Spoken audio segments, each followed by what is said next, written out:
London as Baron of the Mountains. Yes. Hello. Just call me Barandon. Hello and welcome to RPG Research, and this is our applied gaming session. Today, Dan Ivey is going to be the game master for Adventures in Middle-earth, Eves of Mirkwood. The Adventures in Middle-earth is an adaptation of Cubicle 7's The One Ring role-playing game, adapted or ported over to Dungeons & Dragons 5th edition. And Eves of Mirkwood is the introductory adventure, an introduction for both the players and lore masters, aka game masters, aka dungeon masters, to learn the difference of playing D&D 5th edition versus layering on Adventures in Middle-earth. So it gives that extra little bit of complexity that's added to it. So Dan's just in from work, so he's getting things set up here. So we're running a little late on our start. We have people joining us remotely, so as well as here locally. And let's go ahead and start with the farthest away. So Dan Zenegui down in Brazil, want to say hello, introduce yourself, and what you're going to be playing. Hello, my name is Daniel Aguiar. I'll be joining from Brazil. I'll be playing Listan, son of Leikner, Harding, adventurer. Wonderful. And now in Tucson, Arizona, we have Brandon. And why don't you say hello, introduce yourself, and what you'll be playing. Hi, I'm Brandon Roan. Yeah, like you said, I live in Tucson, Arizona, and I'll be playing Baron of the Mountains. Wonderful. And then in Airway Heights, just outside of Spokane, Washington, we have Danielle, who is joining us remotely as well. And Danielle, introduce yourself and what you will be playing. Hi, I'm Danielle Whitworth, and I'm going to be playing the bride, who has watched her fiance die and has a giant wolf that follows her and is brooding and makes everyone around her feel slightly uncomfortable from brooding. And then I would too if I watched my fiance die, so... Indeed. So, Daniel in Brazil, you're playing Krimicar? No. He's playing... Listan, actually. Lifstan? Sorry? You said Lifstan? Yes, Listan, son of Leikner. Okay. Tell us a little bit more about your character. Listan is the son of a smith who, bear in mind, I don't know much about the Lord of the Rings, but who's actually had contact with dwarven craftsmanship and has, seen the dwarves working. And one day he has been given an errand to deliver a message to the elders of Woodman Town, where he currently is. He did so, but soon parted company with his father's men. And now if my interpretation of the blurb is correct, he's trying to get back home. But maybe he's going to get embroidered in some other matters if the GM has his way. Okay, and Riley. I'm Riley, and I'm playing Trotter the Halfling. I left home to find Gandalf, and after I met him, he wanted me to turn home, but I was being stubborn, and so he let me stay along. And I have dreams to...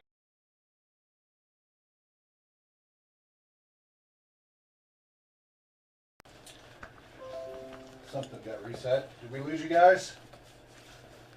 Yep. Yeah. Oh, darn it.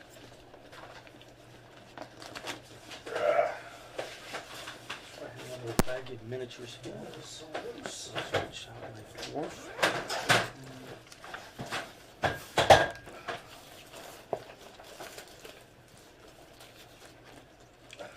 Little baggie of minis over here, is there? There's those, and those guys over there. Sure. Nobody's playing Belly today anyways, so I won't worry about that right now. Okay. Alright, so, It says we're still connected, Trotter. but we lost the TV audio because the TV flipped off. Liston is here. DOG and the Bride are these two. And Come on, Windows. Baron of Can the you hear us Woods now? is this one. Krimicar is this one. This is the only one we're not playing, or these two? Happened. Are we going to do the overhead map? Uh, Oh, we do. We already have it up. Yep. I'll have to move it around in a minute. Here. No, the actual, I was just trying to get it straight. yeah. Yeah, it is crooked. Right. We've lost our Jitsi folks. Might just be on our end. Where's Krimicar's sheet? Okay, there they are. Sorry about that. Bumped the Is power there- cord over here. As long as he's up there. Can you hear us? I can. Okay. All right. So sorry about that, Riley. Oh, Try that again. as I stated earlier, I'm Charter the Hobbit. I left Okay. home, Thank you. and now I'm just kind of adventuring. Won't be needing this one. I'm not very good with forming friendships, but it'll be fine, right? I don't need to form friendships in a group of people. Friends? Who needs friends? Ah. When you're ready for the next scene, we got everything here. Okay.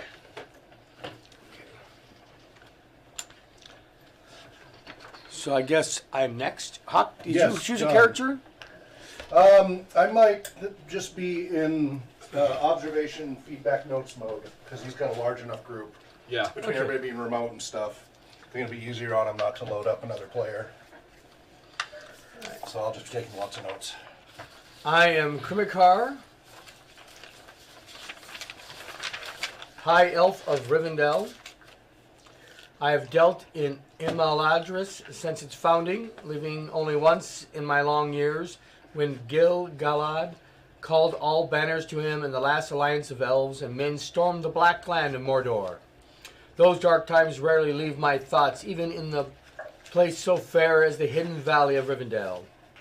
I will not suffer to see the world plunge into such darkness again. With the permission of Lord Elrond, I have set forth upon the wild to learn more of the designs of the shadow and to do what is in my strength to resist them, so that none of the free folk of Middle-earth will have to endure such terrors again.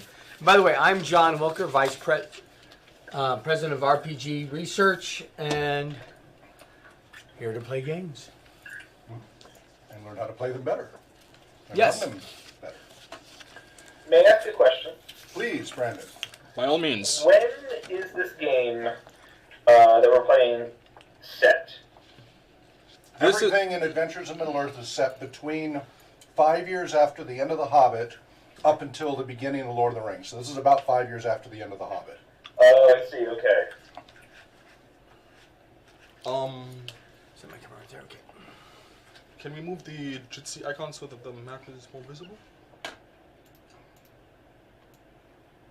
Beautiful.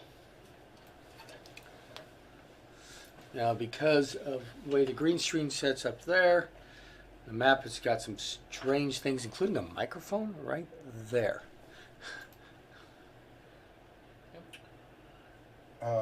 That is because that camera is...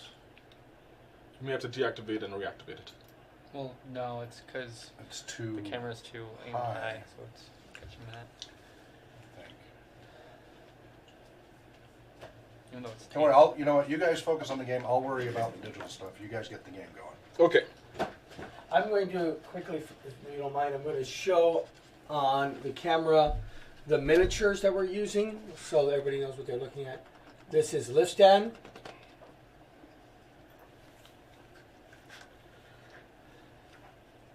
Baron of the Woods.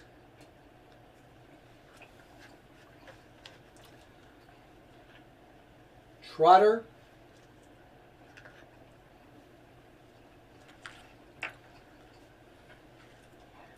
Krimicar.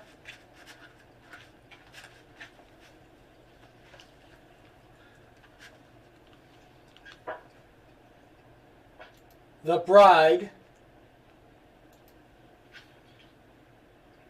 and finally, Diochi.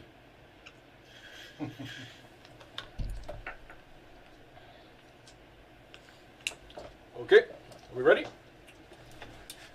Are you ready? No, but I'm Okay. going to try. All right. Ready. Okay, so this adventure takes place about 5 years after the events of the Hobbit. The fall of Smog, the great dragon Smog in Lake Town, is still fresh in people's memories. King Bard is actually summoning people to help him rebuild Lake Town. And you guys find yourself in a woodsman town. I will point that out on the map, which is right here.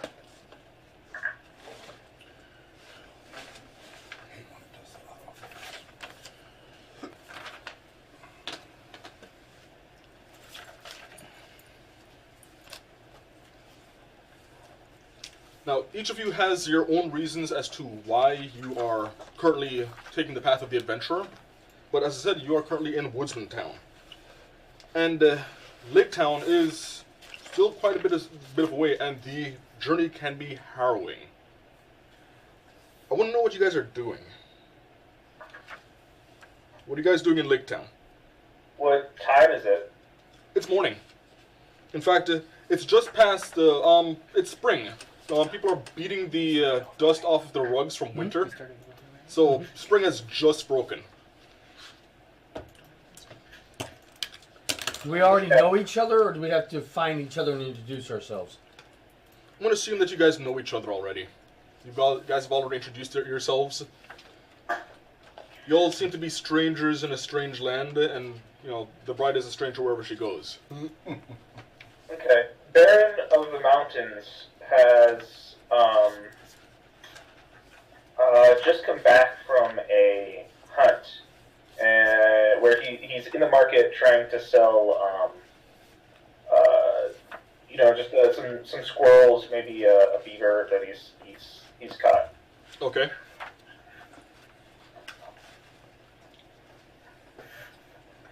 For his part, Liston is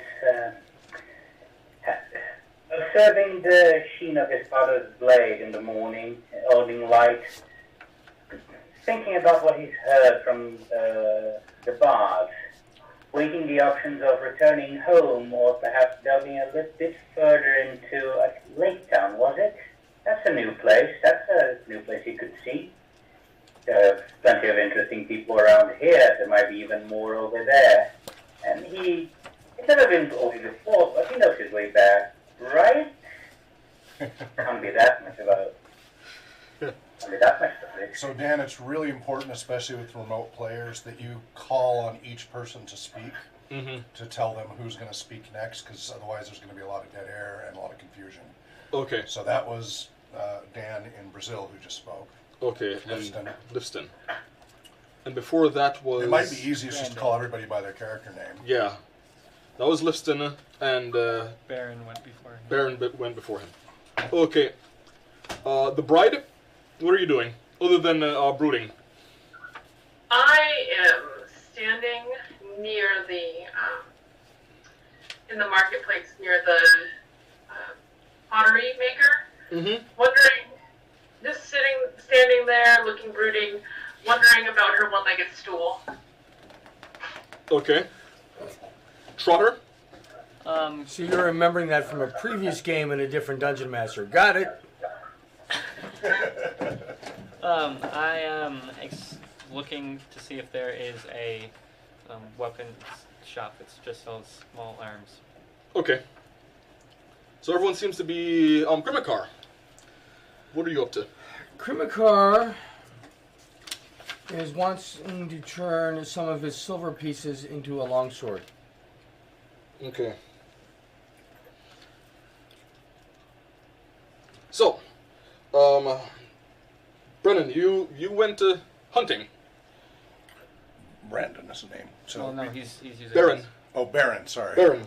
You were out You hunting. can call, it's okay, just call me Brandon. Brandon. Okay. Yes, I had come back. What I'm saying is, like, I had left some traps overnight, went to check them, and I'm selling what I had caught Okay. in the market this morning. So, this is primarily a trading town. They don't really use all that much coin. Are you planning on trying to get anything specific for your meat and furs?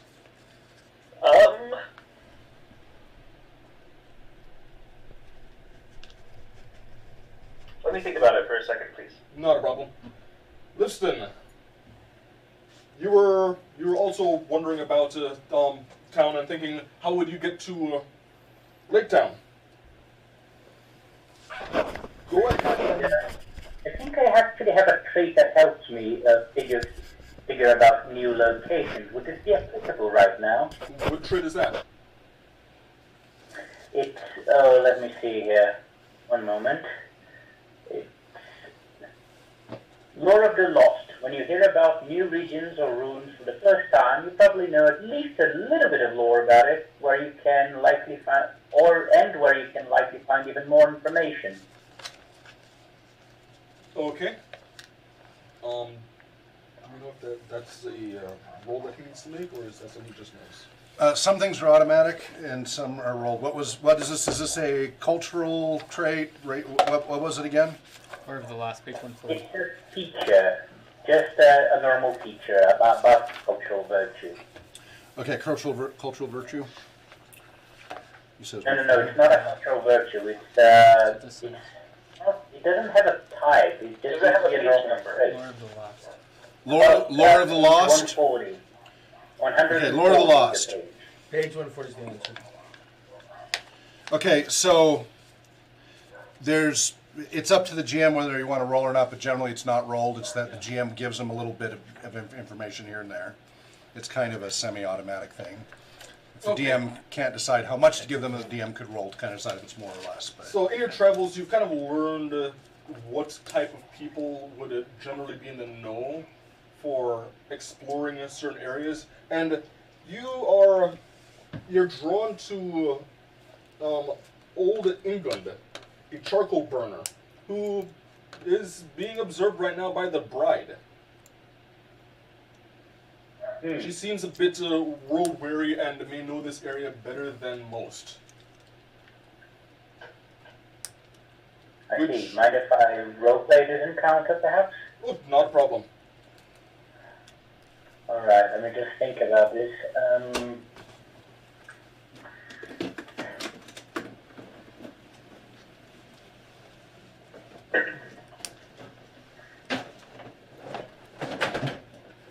Hello, sir. You're from here, Woodman Town, are you not? Sir? No, I am a woman. Yes. ma'am. You will address me by ma'am. Oh, sorry, I assumed incorrectly. I am offended.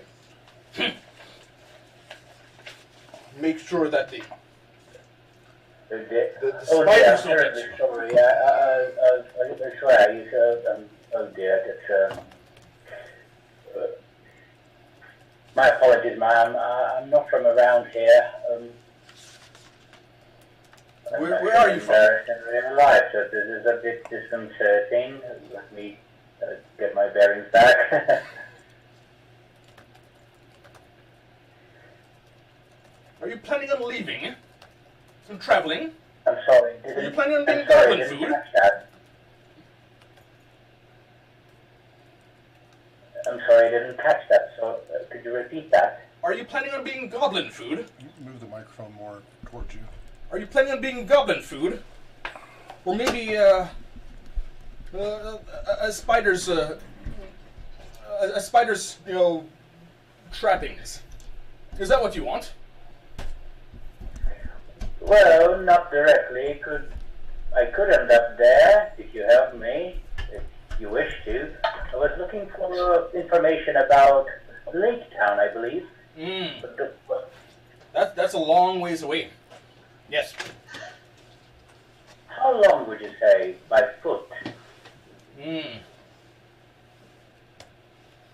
Well,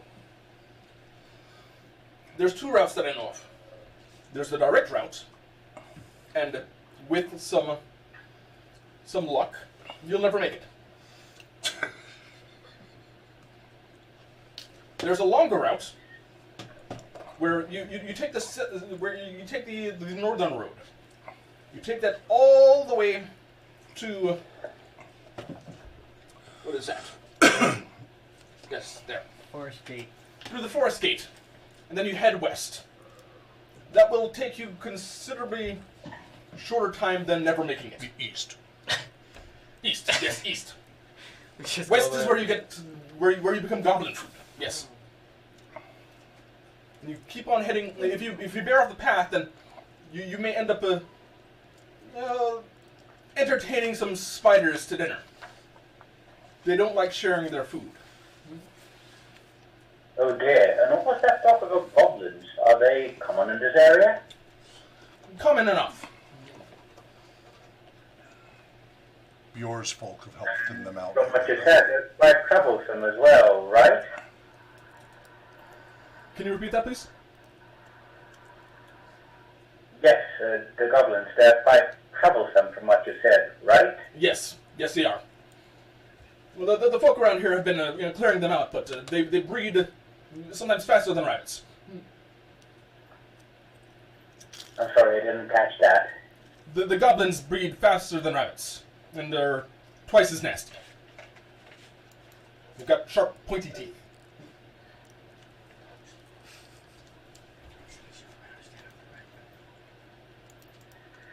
Perchance, do you know a place where I could purchase a map, a compass of some sort?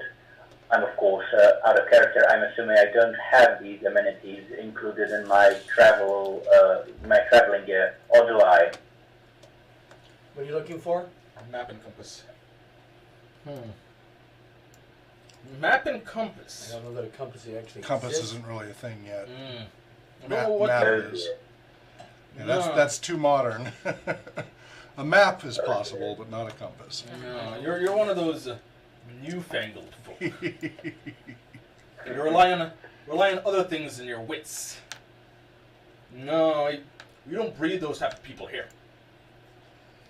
We are rough and tough folk who rely on our intuition. And if we don't, well, the goblins get fat. Oh dear.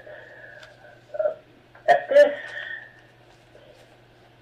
System sort of awkwardly looks around a bit, half trying to get out of this conversation with whatever's left of his dignity intact, half looking for someone else to converse with, while still trying to retain any semblance of politeness that he might have. Well, then with luck, the bride comes by, puts his hand on your shoulder and says, or her hand on your shoulder, and says, "Shall we be going?" Oh, well, to Lake Town, you mean? He turns around and faces her. Of course. Thank you for the information, ma'am. By all She means. says as she backs completely. Okay, I know what I want to trade for here when you have a chance. Okay. Alright, so I'd like to trade like a beaver pelt and a few squirrels for, if I can get it, a rope. A what? Rope, R-O-P-E. Ah.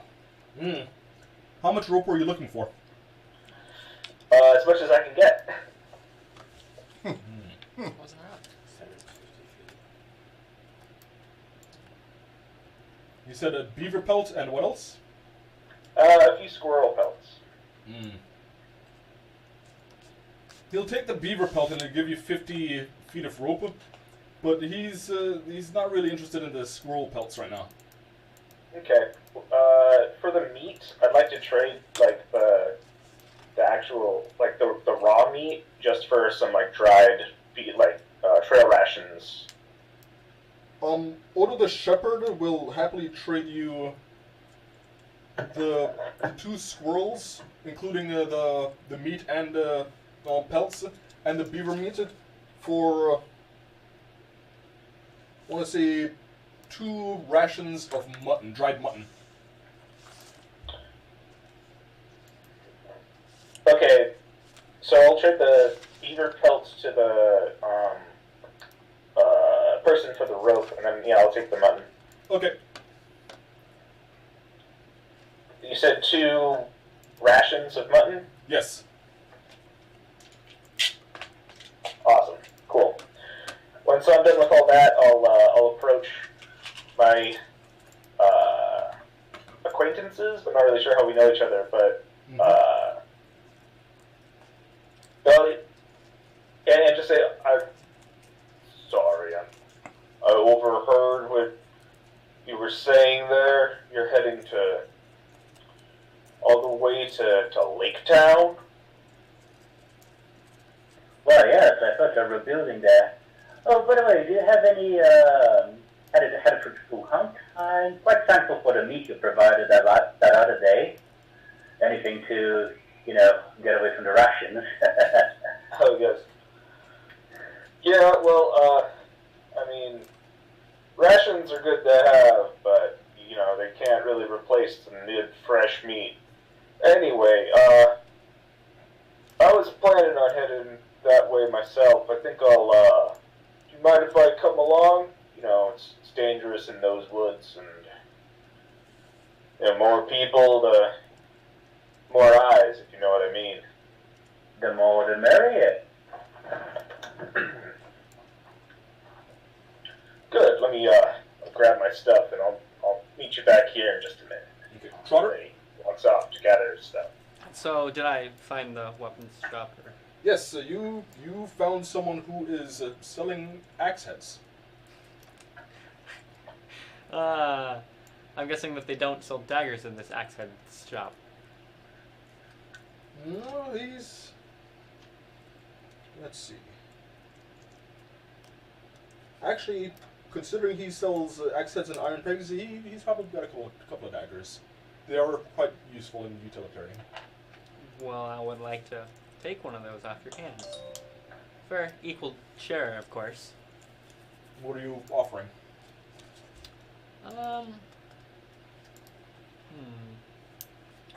I take it that you will not trade for silver, will you? I'll take the silver, but because it's so hard to spend it here, it's going to be a bit of a premium. Okay. How much is a dagger normally worth? Let's see. Dagger is worth 2 silver. I'll sell you one for 3 silver. Okay. And, yeah. How many daggers do you want? I'll just take one. Thank you. Okay. Well, where are you planning on using that dagger? Well, I was thinking of heading up to Lake Town. I got summonings of sorts. Hmm. Do you know of the quickest way to get there? I know the quickest way. You know I also know the safest way. I'm taking it. They're not the same way. Nope. Woods around these parts are dangerous. Well, then that's why I need a dagger. You're gonna need more than a dagger. Well, I have other things. I just need a backup. You have an axe. I do not. Well, I sell axe heads. I'm a little small to carry an axe. Do you carry small axes? I can sell hatchets. Sweet. Well, I still have some silver. Okay. Well, how much is a hatchet or a hand axe? Hand axe is 5 silver. It'd be probably half that, Since you're not getting a handle. since he's a halfling. Everything's half off. Yeah, Well, that's a bad joke. No. It'll be 6 silver. Okay. Sure. My name is Children Quarterling. Sorry. It's fine. Say something, Hawk. I'm sorry. I was planning on charging him 6 silver anyway because he's playing with coin as opposed to trade. Yeah. Right. Yeah. And he promptly, he's had a couple of, axe handles, and he takes one and he, saws it in half. There you go. Nice. It's probably like a really big axe head on a really small hand. Pretty much. Nice. He obviously he's not familiar with the small folk. Mm-hmm. Have fun balancing that. Yeah. Yeah, I'll be fine. Probably not. It's probably good for, like, felling and limbing trees and whatnot, but I wouldn't use it in combat. Don't throw it. Whatever you do not throw it. Well, that's where it's going. It's going to be thrown. I don't know Okay. what to say about it. And Krimakar. Krimakar Don't forget would like to use the ever watchful feat, spend a few hours talking with the locals, and I'll make a DC 12 intelligence investigation check with advantage. Success means I know rumors, important stuff, and can talk to the right person who would maybe give us some good insight on the traveling and, make our embarkation a little more robust. Okay. I'm going to assume that you are doing that in the morning. Sure. Okay. And I got an 18 on the roll. Okay.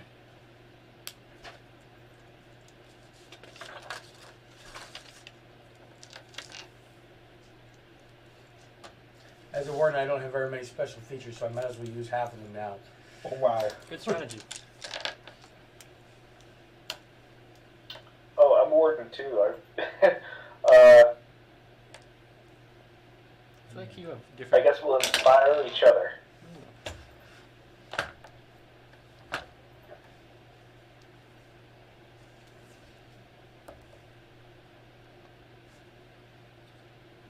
So I'm going to say that you've already spoken with old Ingrid, Okay? but you also heard that there is a woodcarver who makes some fairly special amulets that may help with protecting in this area. I would like to seek out the woodcarver. Okay. He's a Barlard, a rotund and shaggy-haired woodcarver. How may I help you? Well, I see you have various nice pieces of art there. Yes, thank you. Anything special? Well, they're all special. What are you in the mind for? Oh, I don't know, maybe an amulet or something similar. He goes through some of his wares. Like he picks up one with a wolf head. He picks up another that has some leaves that are intricately carved, and he has one that how should I put it? It's a raven's head with little beady eyes. Well, the wolf's head looks pretty interesting. Yes, it is. It'll protect you on your travels. Are you planning on leaving? Oh, of course, we are going to Lake Town as soon as my friends have gone with their little tours. Yes, this will work for you fine. But I feel a bit attached to it. What if I made you a trade? What are you interested in trading? I have a white jewel on a chain of silver. Probably worth your entire collection. May I see it? There you go. I hand him the necklace off my head. Okay. He takes a look at it. He pulls out a spectacle and tries to get a nice eye. This is very He's fine rich. craft. Yeah. It's primarily just like glass, but it is able to. This is quite nice.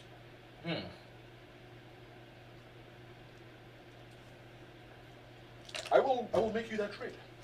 I will. Here you go.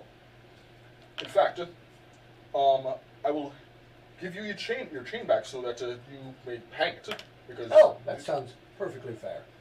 And I will give you these other two amulets. Nice, thank you. The other two don't do anything. The wolf head amulet, though, will give you a +1 on embarkation rolls when your journey begins in the Eaves of Mirkwood. So, you guys are planning on leaving? Well, Is there anything that you guys wanted to do before you left? I don't know, maybe we should get together and decide who takes up what job positions. Sure. That makes sense. So I assume there are no other modes of transportation other than on foot that are affordable at least. Are there no carriages or mounts around? No, there are not. They may have some mounts, but they're not willing to give them up. They're primarily beasts of burden. Right. They're gonna need them because it's spring now too, so they're gonna start planting. So. Yeah. Besides, I heard Bilbo went hundreds and hundreds of miles and never saw a horse. So, No. even if you were able to get one, you wouldn't be able I to. don't know if that's entirely true, John. He did see a prancing pony. A sign on a bar doesn't count. Yeah. Says you. Just because you've seen He the. did see Gandalf's horse for a long time there too, and in the area of the elves, which is kind of where we are. Well, So you're nitpicking the memory of an elf who never actually saw Bilbo. Got it. well, if you guys find Gandalf, you're more than welcome to try and convince him to give up his horse. I watch Shadowfax. He's got a bunch of eagles. He'll be fine. In the meanwhile, you guys have gotten together and you realize that you've been given two routes. The more direct route that is straight through the woods and filled with goblins and spiders and bears, oh my. And you've also been told about another route that follows the road north to King's to the Forest Gate, and then it heads east. Now you've been heavily warned. Gormley, would I know where Bjorn's house is? Would I have been there? Not normally, no. That's normally a story item. Yeah. Because his house is heavily protected and dangerous. Being a Yeah, but I bear am a loyal shapeshifter. servant. Yes. Is my background. Well, you might know how to get a hold of him, but just showing up on his property, he's a private person who, if you remember back in The Hobbit, he was not real happy about Gandalf leading dwarves and such onto his lands. And Yeah. considering that winter is just ending, he may be a bit hungry. He may have been sleeping through the winter, if you gather my meaning. So it's about this time that it would probably be prudent for you guys to figure out whose duty is what before you embark. Now there are a couple of positions. There's the guide, there's the scout, there's the hunter, and then there is the lookout. So these are your roles as a party. Yeah. The guide is in charge of all decisions concerning the route once embarked, rest and supplies. And it's suggested that a guide have a high wisdom and survival proficiency. I could be the guide. I might also be able to be the guide. Now, I'm also qualified. now the scout is in charge. I have a +2 survival.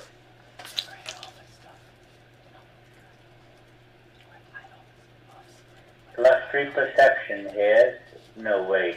Perception. Oh dear, I have -1 perception. Never mind. Now this. What's your me, Jeff? If your perception's pretty low, you may not want to be the lookout then, who is in charge of being a keen watch, and that relies on your perception ability. So you may not want to look into that one. There's also the scout, who is in charge of finding safe campsites, opening new trails, and the scout relies on stealth and investigation. And then there's the hunter, who's in charge of finding food in the wild. Hunters rely on survival. So if you guys have a lot of survival going around, there's positions for you. Yep. I'm not very high in any of those skills. The highest I have is a +1 in survival and perception. I have +2 investigation if that helps me being a scout, but not so much stealth. Though I do have the ability to scout in my sleep as a night goer. Well, why don't you guys discuss it amongst yourselves? Who wants what? There needs to be at least one guide. I could be the guide. I know these lands pretty well, and I have ways of traversing the wild well. That's a pretty good Okay. argument. Well, if he's going to be the guide, I'm very well professed in survival, and with my elven eyes, I'm very great at perceiving things. I think I'd be an excellent hunter, or even so what? Lookout, considering you're pretty high on the perception, lookout may be really good for you. Yeah. I have I'll a look at it +4 on- perception. That'd make a really good lookout as well. I'm +5 in everything. Plus, my dog has I think it's a +5 too. Your dog gives you advantage on your checks for those things. Is there a roll for intimidation? Because I'm great at that. Well, the intimidation rolls may help you get certain other rolls if used properly or improperly.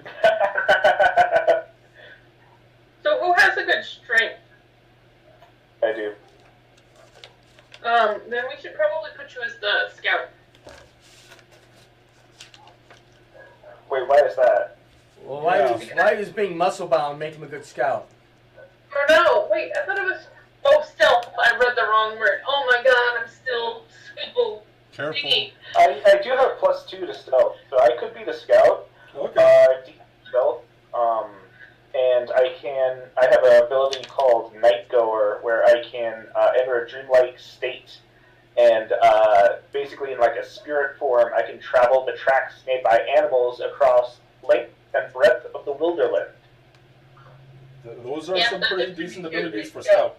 Basically, I can warg. So, Doesn't have we found our have scouts? any particular skills? What is thought about those he kind of like? It's sort of been as a smith's son and trained with a blade and everything. He's probably going to film for whatever is not being done, and not very well at that. I think he's probably going to be the most competent at would be scouting, but not very stealthily. Well, if you have an appropriate skill, even if it's a small amount, you can assist the other person. So you can both be scouts. You're providing assistance to the other person and give them advantage. Yeah, you'd be like the assistant. Oh, that's good. Yeah? Thank you. Just one lore-related question, if my character will be able to know. What originally caused the destruction of Lake Town? The dragon Smaug. Oh, right. Oh, dear, it's been so long since I've read The Hobbit.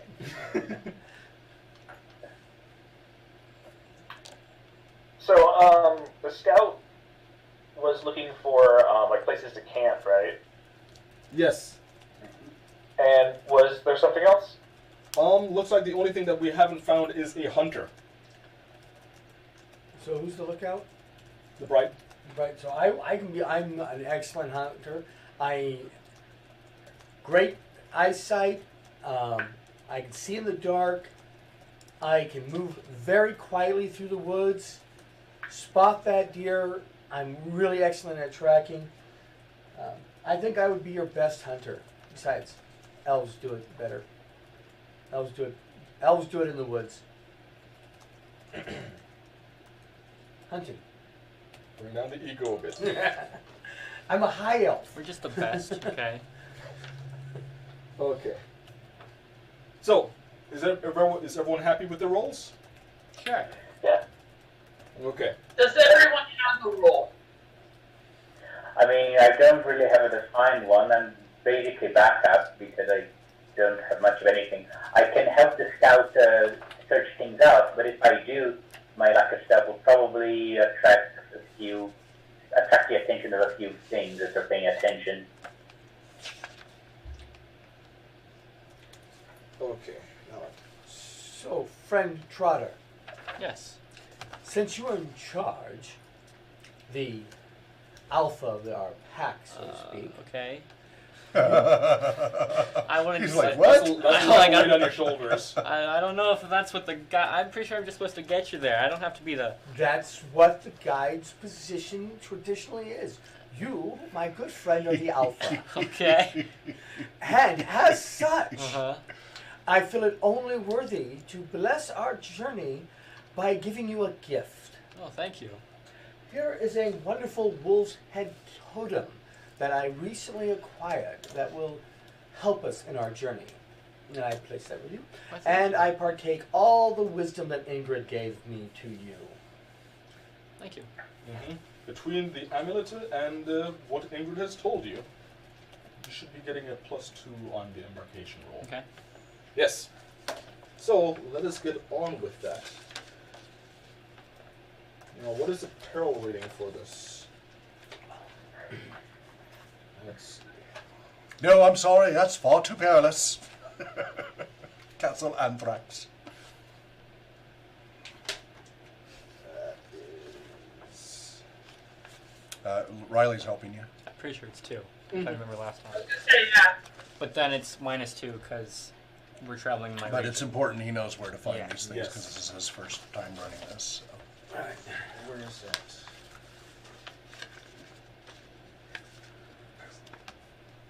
Question. Oh. Okay, yeah, the Have we peril rating is decided- 2. And then Now, it's -2 from my known lands feature.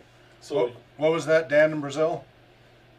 Oh, just a question. Have we decided which route we intend to take? Oh, no, we have not. well, it is up to the guide to decide.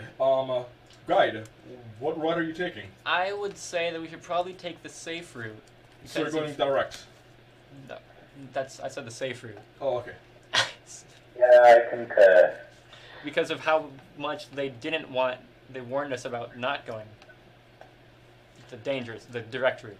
Are there any Uber Eagles available? No. Okay. Do you have the app? Does your character have a smartphone? Does my character have smart? Hold on, let me go hunt a few more squirrels. I'm sure we can trade for one. I have to make sure. Did Way you to just throw ask everybody everybody- out. I'm pretty sure that the Eagles work for Lyft, not Uber. Oh! Obviously! We have the wrong app. I wonder we could. Well, that's why we're not getting any of them. Okay, Palantir, show me where Sauron is. No, service. I'm sorry, Saruman. I see you. Sauron would be a fun voice for Siri. All right, anyway, we have a limited time window here, Yes, so we do. let's stay focused, guys. So, because you know these lands, the peril rating was 2, it's going down to 0. Okay. This should be a walk in the park for you. You say that. Should be. And you're going to be getting a +2 on your embarkation roll. So, we're going to be rolling a, what, D12? I think that's what I wrote. Roll a D12 and add a 2 to it. And then, so I'm going against the D. Oh, never mind. Take the ring to the mountain, they said. So 10. 12. Easy, he said. Ah! Ah! So, you've realized that the route, it's actually a pretty decent time to go on the road. So, you guys will be with hope and clear purpose. Ooh. You guys are filled with joy, Yay. except for the Huzzah! bride. Oh. The bride is immune to the effect. I would like to, as we go, just kind of start like humming and singing a little like folk song, and use the Warden's Gift ability, if that helps. I have no idea what it does, because I don't have the rules, but it's on page 87. Okay, I'll look it up. Now, in terms of rules, everyone is going to have advantage on their ability checks. Not attack rolls, just ability checks, until they fail their first one. So, the Warden's Gift. You can inspire others through stirring words, through music, or by your presence alone. To do so, use a bonus action on your turn. Choose one creature other than yourself that is within 60 feet of you and who can hear you. That creature gains 1 gift die, a d6. Once within the next 10 minutes, the creature can roll the gift die and add the number rolled to one ability check, attack roll, or saving throw it attempts. The creature can wait until after it rolls the d20 before deciding to use the gift die, but must decide before the lore master says whether the roll succeeds or fails. Once the gift die is rolled, it is lost. A creature may have only 1 gift die at a time. You can use this feature... So it's Bardic Inspiration. Yes, Yeah. basically. You can use this feature a number of times equal to your charisma modifier, a minimum of once. You regain any expended uses after a long rest. Your gift die increases in size when you reach certain levels in this class. The die becomes a d8 at 5th level, a d10 at 10th level, and a d12 at 15th level. Okay, I get the character now. Basically, I'm a strength bard. Alright. Liston would probably join in on the jaunty tune, but with his, complementing with his, Dalish accent. Probably sounded a bit different. I glare. Do you glare to the music? I glare. Doesn't really matter much anyway. Okay. So, with a tune in your hearts and a pep in your step, you guys head off. Ooh. We're off to see the wizard. No, you may not find the wizard. Aw. I thought that's what the Hobbit here was for. Ah, that's what I'm looking for. Yeah. They are kind of like wizard magnets, aren't they? The wonderful wizard of Winterland. Wilderland. Wonderland. Now, how do the journey rolls work? The appropriate song would be The Road Goes Ever On. Play it. Down from the no, door. we don't want to deal with the copyright. We can say it, but I don't. have a Duran Yeah, song on my phone. don't want to play it out aloud because of the wonderful copyright stuff, especially with the I'm EU. pretty sure that it starts off pretty jaunty on the first days of the trip, but after a while it just becomes a miserable slog of, oh dear, it just goes on, doesn't it?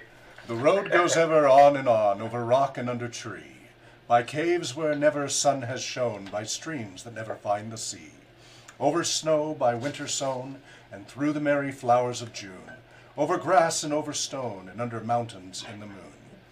Roads go ever on and on, under cloud and under star, yet feet that wandering have gone turn at last to home afar. Eyes that fire and sword have seen, and horror in the halls of stone, look at last on meadows green, and trees and hills they long have known. 100 flagons of me out on the wall, 100 flagons of mead. Okay, The Dan? bride rolls her eyes. She moves along. Okay, so I'm going to be rolling a D12. Yes. And then I'm going to be adding the peril rating, which is 0.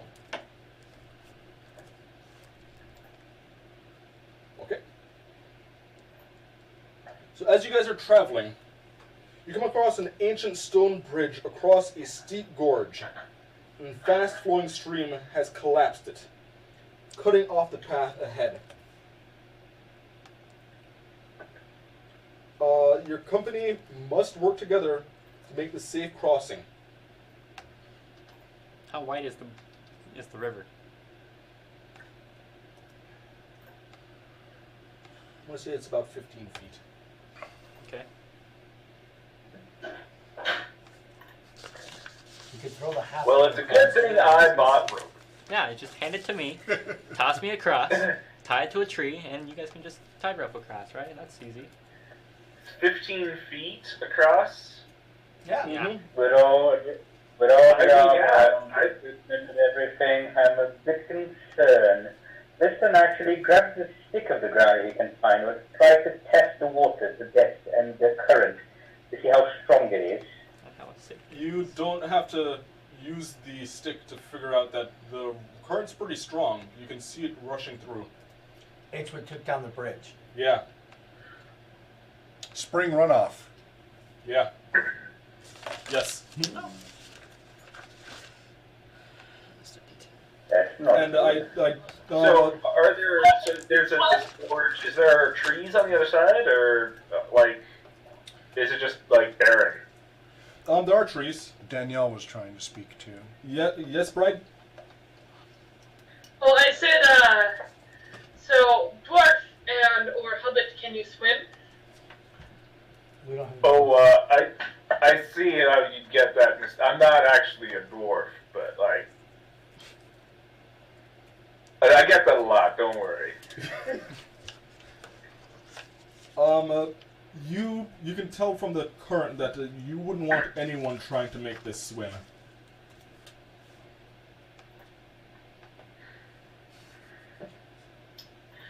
So. So you had a question about trees. Yeah, there are trees on both sides. Okay. So if we can get someone across, we can tie a rope across the river. We could always fell a tree across it. That could also work. That's an idea. Wait. So in my background, he's like a rock climber and stuff. I have pretty good athletics. I might be able to just jump across. Are you willing to try and jump 15 feet? It's pretty far. We have to make sure that rope is tied to you.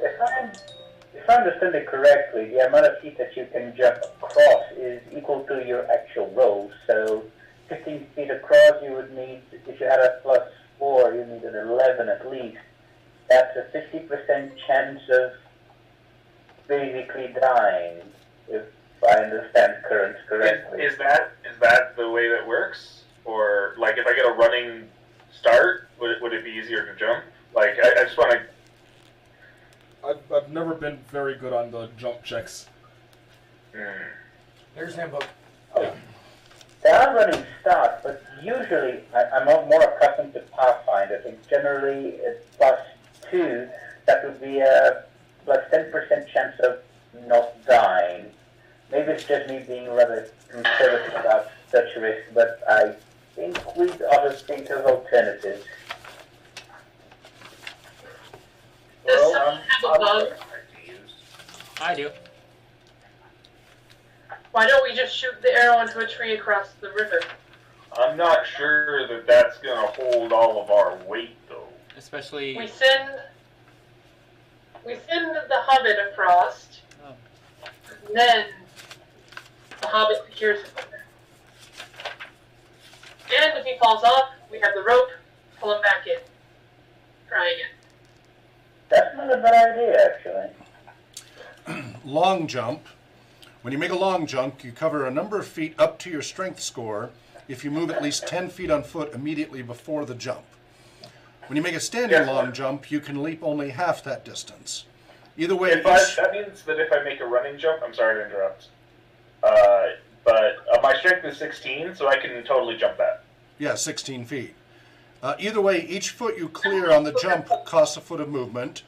This rule assumes the height of your jump doesn't matter, such as a jump across a stream or chasm. At your DM's option, you must succeed on a DC 10 athletics check to clear a low obstacle no taller than a quarter of the jump's distance, such as a hedge or low wall, otherwise you hit it. When you land in difficult terrain, you must succeed on a DC 10 acrobatics check to land on your feet, otherwise you land prone. There we go. Now, are you going to be jumping with or without the rope? I will grab one end of the rope, and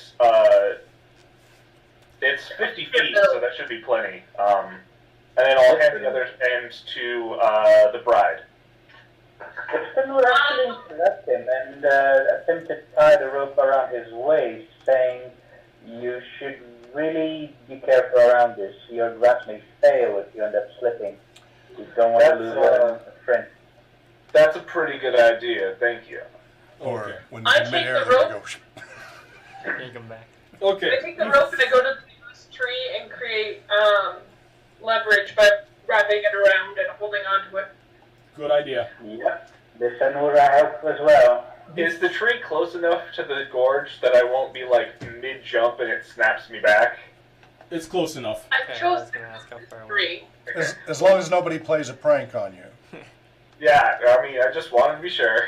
Okay. Alright, Just cut. I will back up and kind of like gauge the distance a little bit and Uh-huh. then just sprint forward and jump. Okay, make me a athletics check.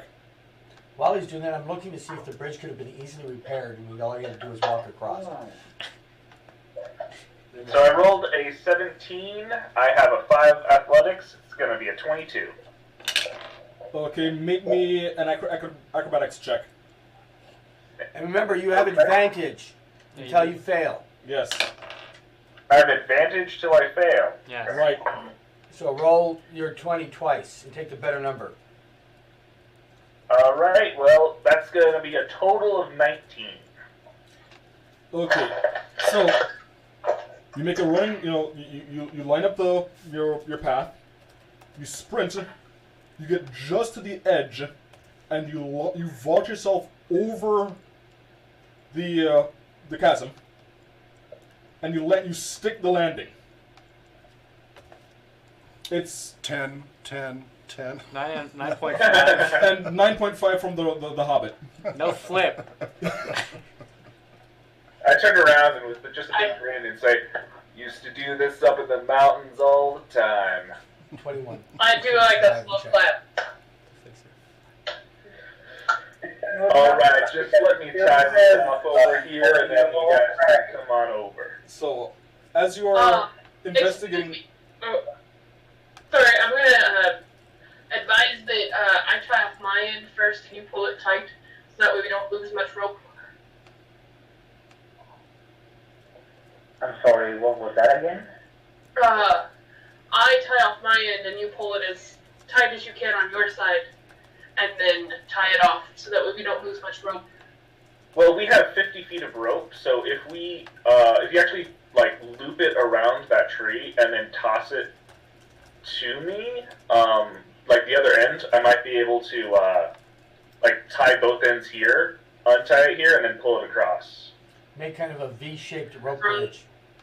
Yeah. I throw the end of the rope at him. okay. Now, Alright. with your survival check, though, if you had more stone, you would have been able to, repair some of it. But it's pretty beaten up. I didn't understand that. I'm sorry. What?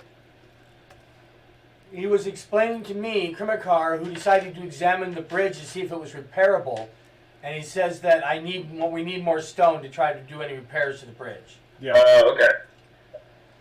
So, to make a rope bridge, is you have one rope that goes across as a slack line, basically, that you walk on, and then you take the rest of the rope and you make a V shape. So you have two ropes that are up higher with one rope in the middle that's lower, so you can hang onto the ropes as you walk the bottom of them. Then you have a simple rope bridge. We don't have enough rope for that.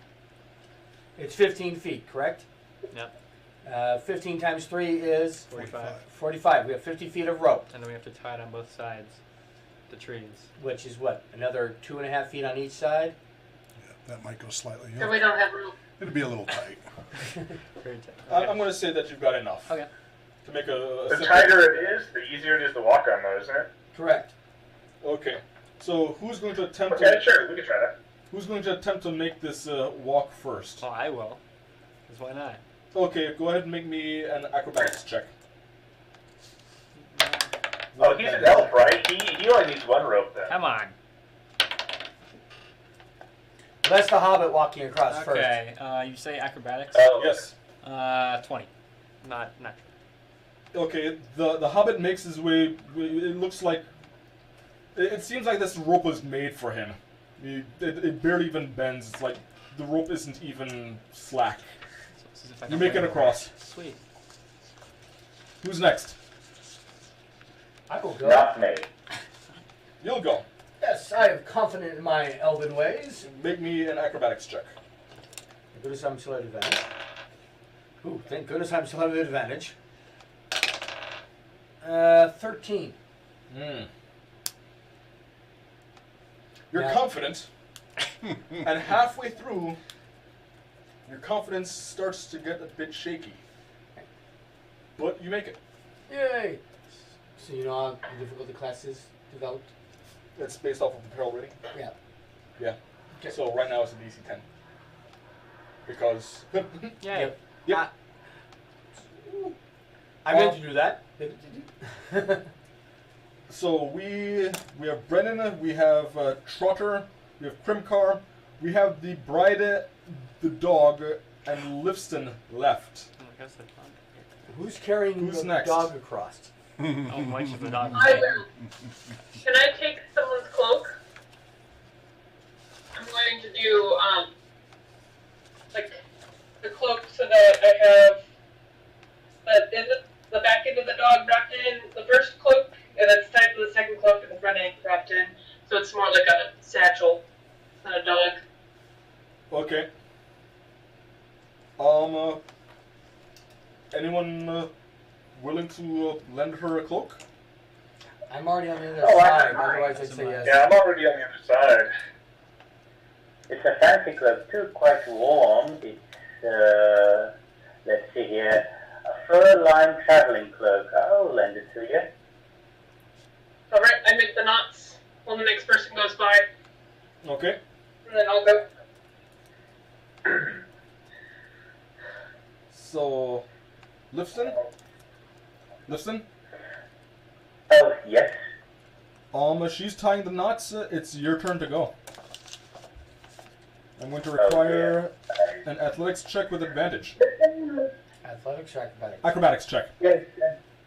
Oh, acrobatics, yes.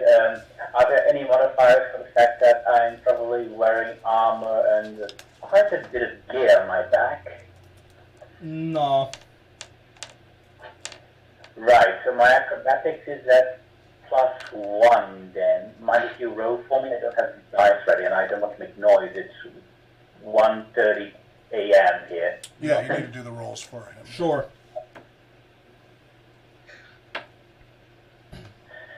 So, you got a 21, which includes a natural 20. So, Do it with flair. probably going at the rhythm of the song. They were just humming. He just gets in the zone, forgets everything, and just realizes that he's across. In fact, he forgets Right, to wow. even hold on to the support ropes. Balancing 2 stakes to bring over to the other side, the commercial. Yeah. And Bride, you now have a puppers in a blanket. Are you ready to cross? Alright. A second. I don't want to make a ton of noise either. I have a 17 to cross. Okay. Does that include the advantage? Yes. I rolled 2 die. Okay. So you take your time, and the dog is quivering and shaking because he doesn't want to fall, and he doesn't have nearly as much confidence as you do, but you take your time, and you are able to make your way across safely. Now, I immediately started tying the cloaks. are you guys going to be leaving this rope bridge here? No, I'm gonna untie it and try to like pull it from one end to like across the river. It's tied on one end, so how are you going to untie the other end? It's easy. We just need to. Someone needs to go back and then undo it, and then. Oh, right. It's not Sam's magic elven rope. Oh. No, it's alright, guys. I got this. And I'll jump to the other side again. Well, how would you climb across and then jump back? Narrow. You could just Just take the remember rope to bridge put back. the rope back after 3 years tying it. fasten it tightly to yourself just so you can avoid accidents. All right, I'll recross the rope. Make me an acrobatics check with advantage.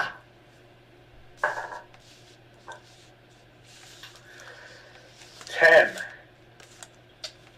It seems that with all the recent use, the rope bridge is becoming a bit more slack, but you are able to make it safely. Whew. And All right, I'll untie this end uh-huh. and tie it to myself. Okay. Go ahead and make me that athletics check again. Natural 20. Woohoo! This time you do a flip. Yeah. Oh, now I got a 10. Got a 10. Wow. Give me the acrobatics check with advantage. The acrobatics check Yes. with advantage is 18. You stick the landing this time. Do you get the 10 from the Hobbit? Yes, he does. You get the 10 from the Hobbit. Okay. Beautifully. Can I just say that I'm really glad we have advantage because my other roll on crossing was a 1. Oh, gosh. Oh, dear. Thank the guide.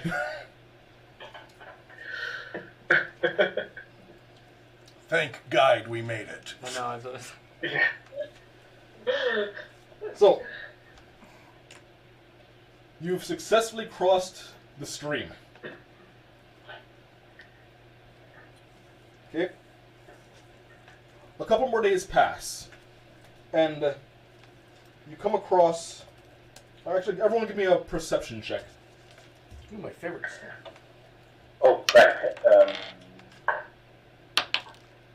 My perception is -1, by the way, just so you know. Okay, Are you going to call on us for our thing?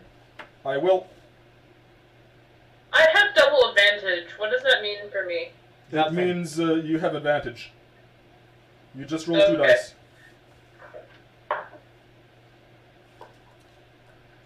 Does Brad hand my clothes back?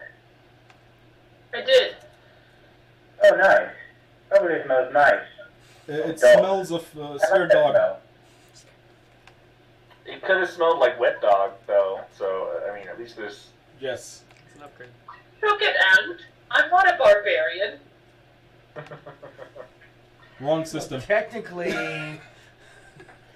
You're a So- barbarian. Brennand, what was your perception roll? Total 16. We had advantage on this one, right? Yes. Unless you Okay, yeah, failed 16. anything so far, you have advantage.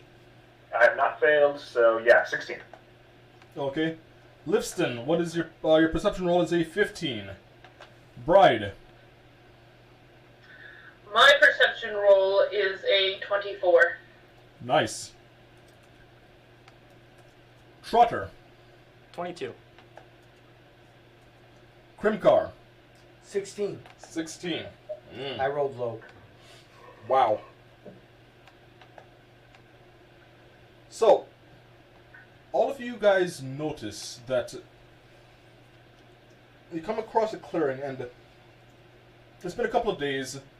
The sun is coming up over the horizon, and a beam of light hits what seemed to be just the side of a road. And you realize that there's a bit of features to this. In fact, it is turns out to be a carved sculpture. The head of a long forgotten king. Anyone curious as to who this king is? I certainly am. I am as well. I couldn't care less. Let's keep moving. He's a human king. He couldn't possibly have been important. I agree with the bride on this. So, make, Would that be a lore check? yes, that would be a lore check. Mine would be +2, if that helps. What's the difference between lore and history? History would be just the facts about certain events. Lore is like herb lore The and stories. other, well, the other knowledge. So like herb lore or what the different relationships between all the different families are, things like that. Oh, okay. So all the other lore. History it pretty much just focuses on the events and dates and what happened.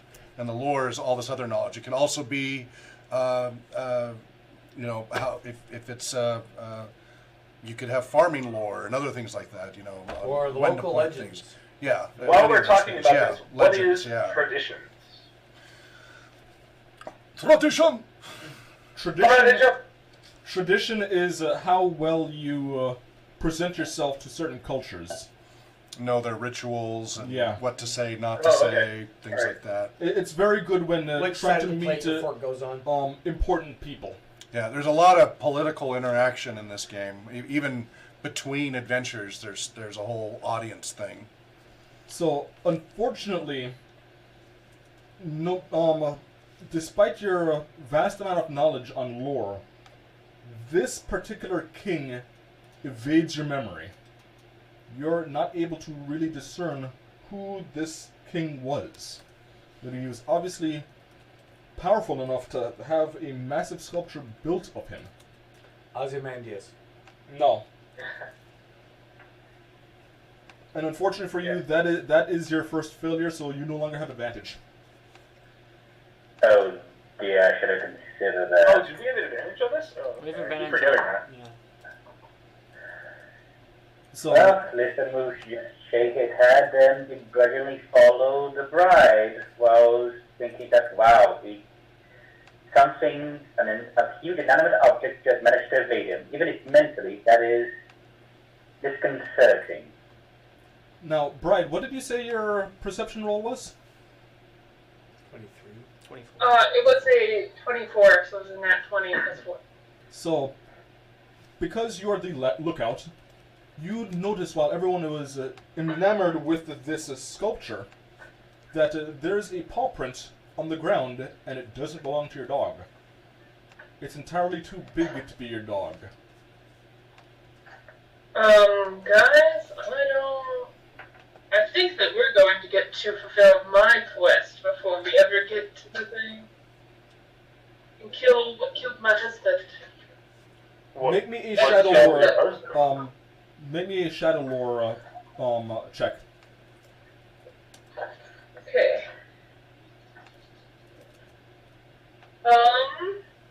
It's a 17.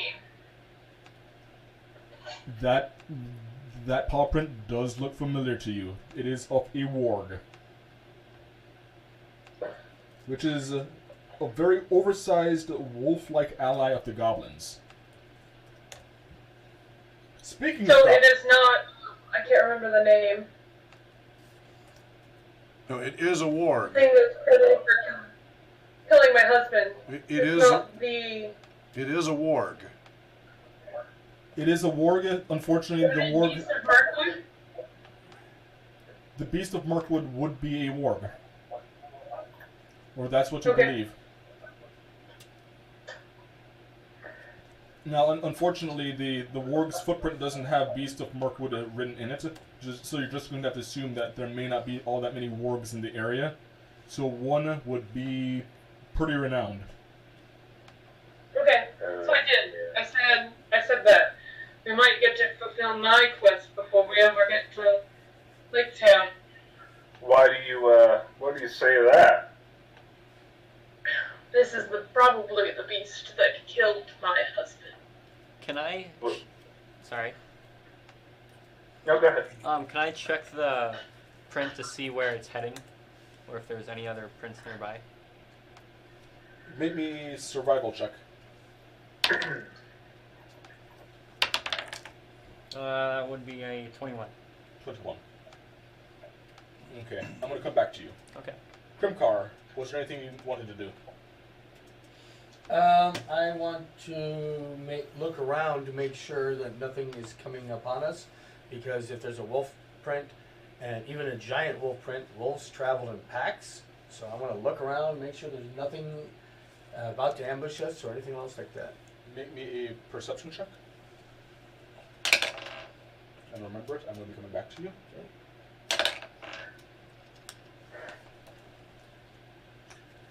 Winston will probably look around and concerned about the sudden attention of his compatriots.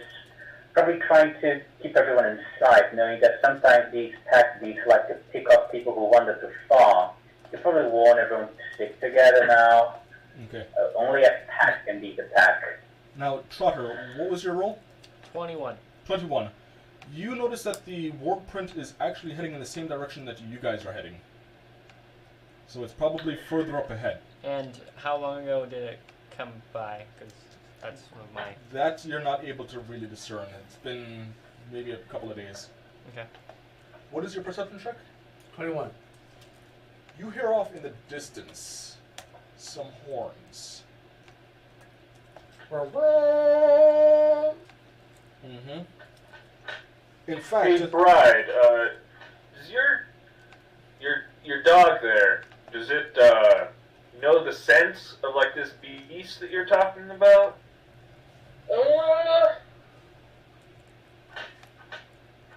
I'm gonna guess yes, since my husband came back mutilated by it.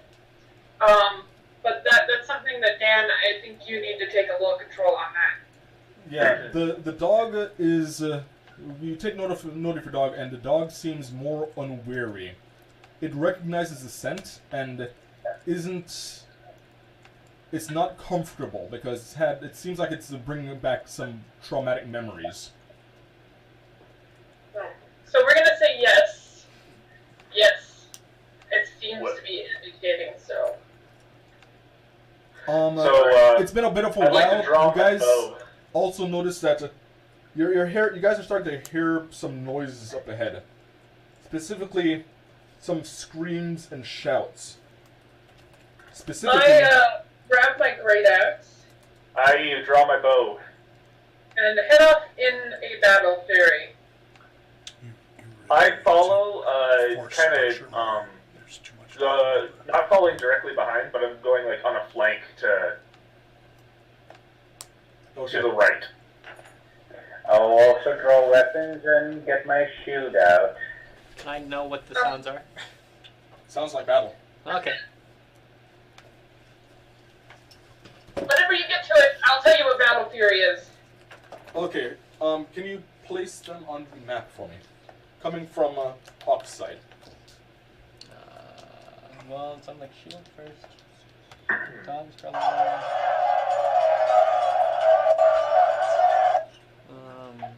That's Okay. really awful.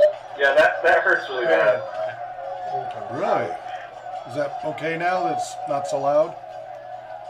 It's echoing into it and doing weird distortions. Really? Huh. Yeah. Maybe on their side. Weird. What is this supposed to be? I don't even know what it is. Supposed It to be a sounds sound- like a- Battle. Yeah, it sounds a medieval Oh, battle. yeah. Okay, can you guys see the battle map? It's either battle stuff or really bad horn. I can see the battle map on Twitch, yes. Oh, I'm not Oh looking dear, at I should get up Twitch. 1 second. Okay. Now, do me a favor. Put 3 of the goblins behind the.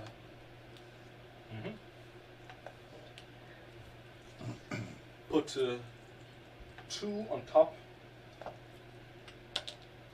and 1 off to the side. Oh, Not that far. Yeah, there we go. And that one, put it on the other side. Okay.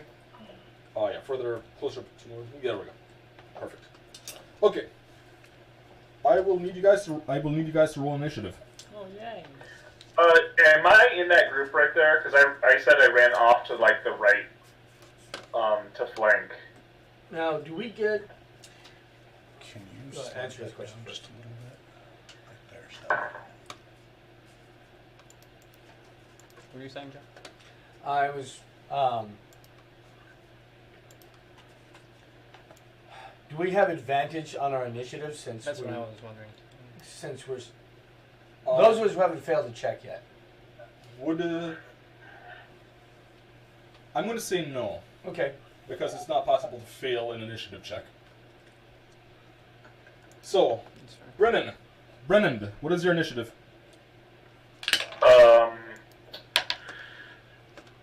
4. 4. Mm-hmm. Liston, what is your initiative modifier? +1. So your initiative is going to be a 6. Bride, what is your initiative? 15. 15. I'm going to have your dog go right behind you. Trotter, what is your initiative? 18.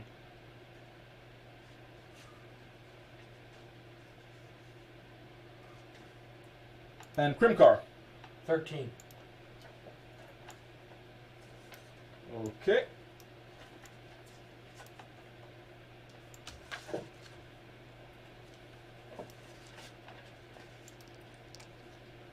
As you guys run off, you come through a clearing, and you see in this clearing a set of logs and some goblins huddled behind it, Thanks.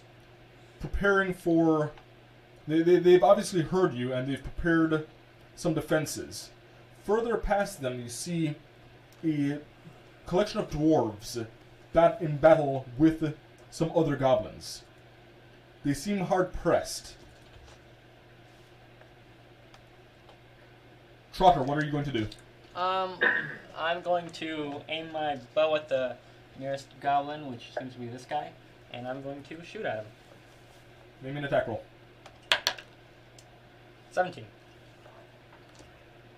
Hit. 9 damage. Okay. The arrow thunks into his chest, and he flies, from the impact, flies off of the log. I'm guessing he's going to be prone. He's going to be dead. Okay. Which is still prone. Okay. Are you going to do anything else? I am going to move over here. Okay, it's the goblin's turn. The goblin closest to you charges you. Makes sense.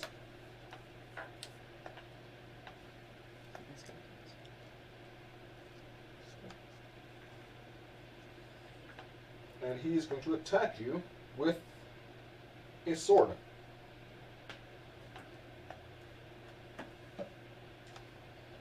As he comes in, you notice that the sunlight, his eyes are a bit squinty, and he misses you badly. Oh. The other goblins, 2 of them are going to climb up onto the log. And those 3 are going to fire, they're going to throw their spears.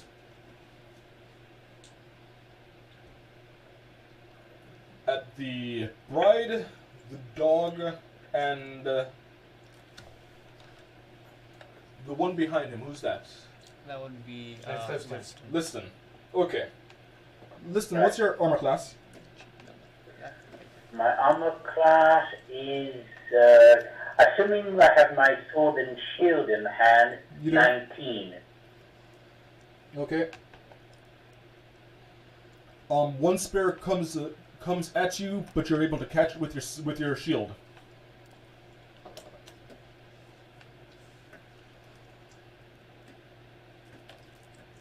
Oh, this craftsmanship don't Okay. fail me now. The other spears land harmlessly around the bride and her dog.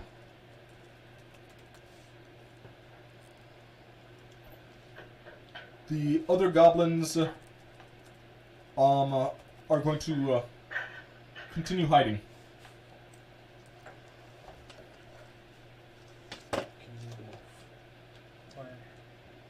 Yeah. Like that. You see I 2 think goblins we lost. break off into the shrubs to the side. Danielle, Dan, and Brandon. So Danielle, check in. Danielle?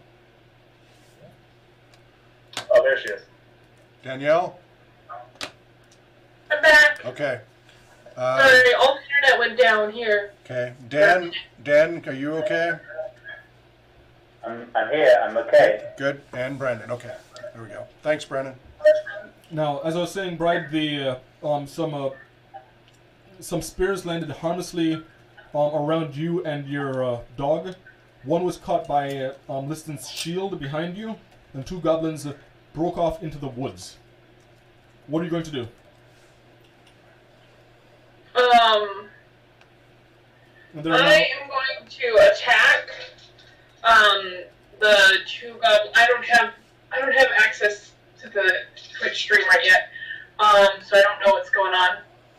There are 3 goblins on the logs. One is engaging with Trotter. One is dead behind the logs, and 2 have just broken off into the bushes. Did you give her distances? Everyone is within fairly close distance. They're about 15 feet away from you. Are you angry about this? I'm gonna run up to the closest one, whatever that is, and hit them with my axe. Okay, this goblin is on a log, and he did throw a spear at your dog. Okay. So I get a 22 to hit. You connect.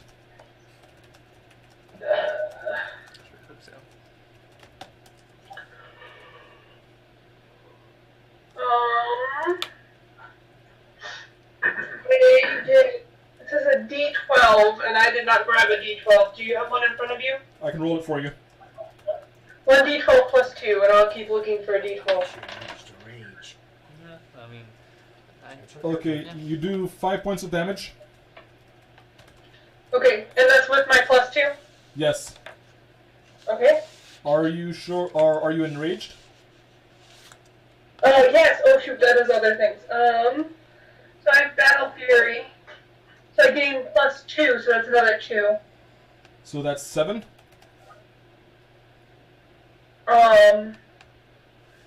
It's 4 on my end. What did you roll? A 3. Yeah, 7. So you place your axe squarely in its chest. When you draw back, you take the goblin with you. I shake it off behind me. Okay.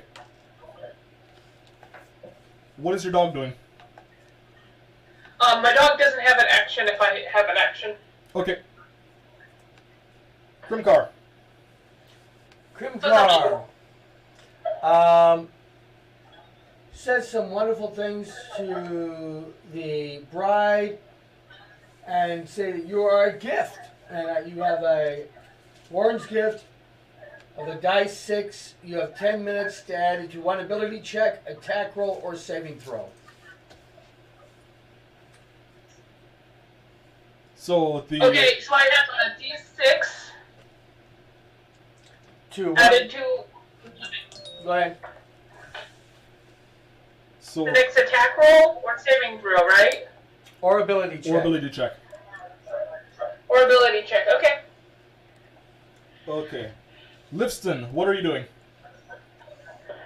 Owing to the recent defeat of 2 goblins in squarely 6 seconds, and that the group of goblins isn't that numerous, at least from what I see, they will actually try to sound a battle cry with his +5 intimidation to try to drive them off. Okay. Without, Make me a intimidation check. that's +5 on a d20. I don't have that. Yes, I forgot. I'm sorry. Fine. Technically, I do have that, but it's 2 a.m. and I don't want to make too much noise. Okay. You rolled a 23.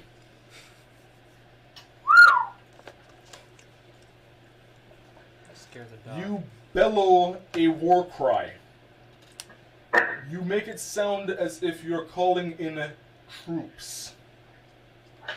As if you are just the forward guard to a much larger group. It seems to affect a couple of the goblins, the 3 goblins that you see, but it is not their turn. You will see how they react on their turn. Brennan, what are you doing? Alright, first, I will, inspire, or give my warden's gift to the halfling. on the screen? Okay. By saying,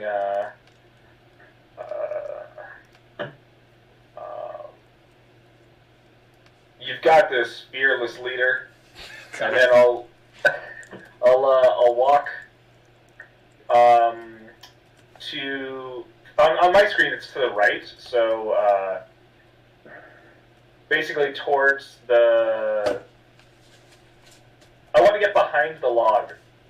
I don't think you're close enough for that. Not like fully behind the log. I want to be like basically parallel to behind the log. So like right here? It's going to take a second for it to come up. Yeah, it's going to take a second for me to be able to see. Yes, right there. Okay. Okay, go ahead. Wern's gift is Not a parallel to bonus the log, action. just to the right. Okay. Okay, so for you it would be just to the right. It's a, Okay, it's a bonus action. I'm assuming you're Oh, attempting bonus to hide. action. So I should have fired on my turn. Gotcha. Are you? No, I'm not trying to hide. Okay. You still have an action. You still have an action. Yeah, I was gonna fire my bow at. Is there still a goblin on the log? There's Yes. one there's two. here and one here. There's one on the ground. Is it dead yet? That Yes. one is dead, yes. And I can remove those. Yeah. Thank you. Okay. Yeah, I'll shoot the one on the log. Make me an attack roll. With advantage? No.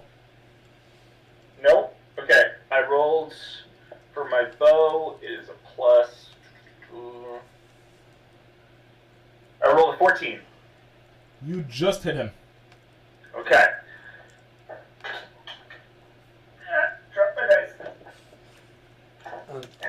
In my turn, I did what was a bonus action. I didn't actually take an action. I'm not asking to recon and have like shooting, but can I do a dodge action since I didn't take any actual action during that turn? Sure. Okay, I'm dodging. Hey, it's max damage, so 10 damage. Okay. It's a solid hit. You see the arrow go right through him. He's not even aware that it's gone through him. Oh, wow. Yeah. Trotter, it's your turn. Okay, and that's I my didn't say turn. remove him. Where is he? He's still standing there. Ah, okay. He's not aware that he's dead. Gotcha. Okay. Trotter, it's your turn. Yes. So the goblin that got blinded and then completely missed, I'm going to return the favor and stab him instead. Make an attack roll. You have an inspiration, remember. Okay. I'm not going to use it because I got a 19. Hit. Oh, nice. Hawk, real quick. Yes. At the end of this, remind me to tell you how my Twitch search went to find us. Okay. And what are you attacking him with? Okay. My short sword. Okay, you slash at him. You cut open his leg. Oh. But he's still alive. It's the goblin's turn. The one that you fired the clean shot through, he collapses. On the log? Yes. It's like that anime, like, they make the slice and then it takes a second for it to actually work. Exactly. Now, can you remove him? Oh, okay. And I was going to move over here. Okay, he's actually going to make an attack of opportunity on you. Okay. It's sloppy and he misses. Okay. The other goblin that is on the log leaps off in the opposite direction, slips in a bit of his own urine because he's peed himself Gross. because of the fear in his eyes. He takes a bit of damage and he scrambles to leave. Does the bride get an attack of opportunity against him? Were they close enough? He was No, up they're on not the close log. enough. Okay. You can go ahead and remove him from the board. He's taking the maximum effort to leave. Those two goblins, can you have them move up? Like this. All the way up. All the way up here. The two goblins that came out of the bushes, listen, I'm going to have you make a perception check. What is your perception modifier?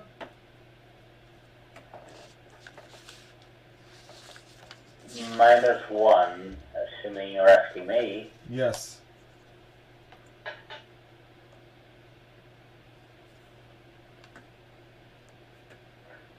You do not see the goblins until they're right on top of you. They come out, swords wielding, and they come in to attack you. Does this surprise mean that I can't use my shield bonus to AC or something like that? Oh, you're still able to use your shield. In fact, what is your armor class with the shield? With the shield, it's 19, assuming I also have my sword, because it also grants me some defense due to a trait. You have your sword as well. So, you're able to catch them just in time. You catch them both on your shield and push them aside. They're not able to get to you. But they're now effectively behind you. Bride, what are you doing? Well, I tried to be as diplomatic as I could, so I'll slash at one of the goblins, the one I think it's not your turn yet. What? It's not your turn yet. It's right now the bride's turn. Oh, sorry. It's okay.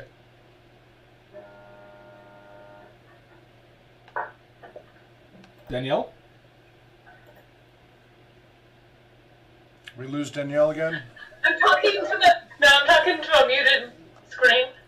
I'm at the closest goblin. Okay. And try and embed my axe in it again. Okay, well, this goblin has been trying to attack your valuable guide. Make me an attack roll. My attack roll is a 16. You hit. You gotta roll the d12 plus 4. He doesn't even see you coming up behind him. You put your axe squarely in his back and wrench it out, and he collapses to a heap on the ground. Alright. My dog is still at my heels. Okay. I'm gonna need to step away for just a second. Okay. Krimkar, what are you doing? There is a. There are two goblins next to you. Well, they're not in melee range with me, They can be. but they're not. They're not. So, I will use my better weapon, the great bow, and put a hole in one of their heads. Oh. Is that a called shot? Sure, with a 23 to hit. Okay. Roll me damage. And 5 points of damage. 5 points of damage. Okay, it grazes off of his skull. Okay. But it's a pretty nasty shot, and he seems a bit groggy because of the hit. But he's still up. Lifston, now it's your turn. Listen will, after having exhausted what diplomatic skills he has, is probably going to take a sweeping strike at the goblin to the north of him due to his stature. That's, let me see here. That's a +4 to hit, 1d8 +2 slashing. Okay. You do hit, and considering it's the one that just took an arrow to the head, in his fogginess, you're able to catch him unawares and cut him down. You strike a blow from his shoulder to his side, and he crumbles to the ground.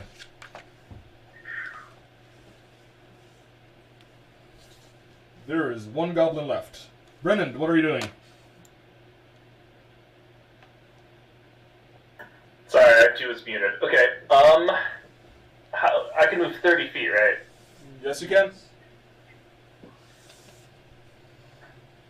Is it possible to get up on that log? You'd have to use your full round action to do so. How far am I from it? That'd be 25 feet. You'd be using your full movement to get to the log, and then you get to up on the log would be your action. Well, I don't have a shot on the goblin from here, do I? No. If you came out, you should be able to get a shot from being right by the Bless you. by the log. You don't have to climb up on the log to be able to get a clean shot on him. Can I shoot from behind the log? No, you cannot. The log is actually quite large. It's 5 feet tall. Can I see the dwarves and the people that they're fighting from here? You see some glimpses of battle, but you're not able to get a good eye on anyone. Alright, yeah, I'll move forward towards the log and just take a shot at this goblin then. Okay, make me an attack roll. Oh, man. Natural 1. I'm sorry. There's a lot of people in the way.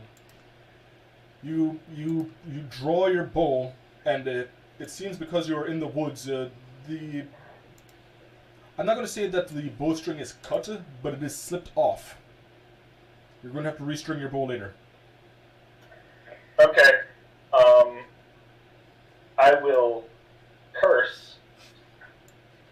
In Elvish. And... well, in Borning. And, bonus. Yeah, alright. That's my. As a bonus action, I guess I'll start restringing my bow. Okay. Trotter, it's your turn. Okay. Well, I guess I'm gonna rush over here. And I am going to make the wise choice of throwing my hatchet. Okay, make me an attack roll. With disadvantage. Okay. Come on. Yeah, 20. Not natural. With disadvantage? Yeah, I got a 15 and a 17. Okay. You hit. Roll damage. It'll be 5. You catch the goblin square in the head. Oh. With a blunt end. Oh. He's a bit loopy, but he's up. Okay. He is then going to try and attack you because you shot his friend. So move him up. I'm back, sorry. Just in time. Okay, welcome back. Now maybe it's because of the sun in his eyes or the concussion, but he makes a swipe at you, and it's nowhere near you. Bride, it's your turn. There's one goblin left. He has a concussion from a hatchet being thrown at him. And I aim to sink mine in there with him. Okay. Probably move. So you move up. It is a 20. Brain do math. 4 plus 17. 21. 21. More than enough to catch a concussed goblin unawares. And then I need you to roll the d12.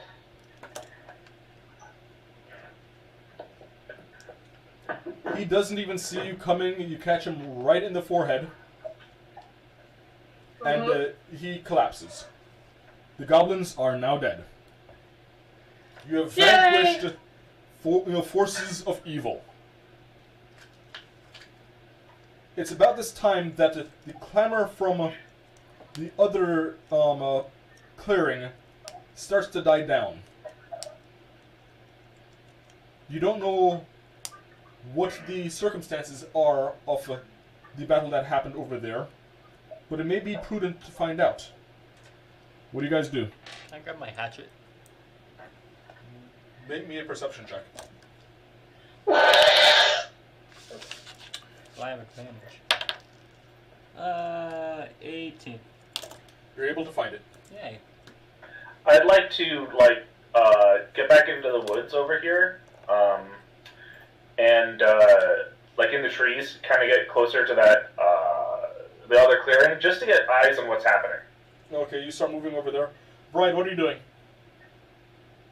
Listen would actually just forge on ahead, not too far, but trying to get a better view, and probably hollering over to try to get a response from the dwarves he saw before. Okay. Shield's raised, of course. Brian, what are you doing?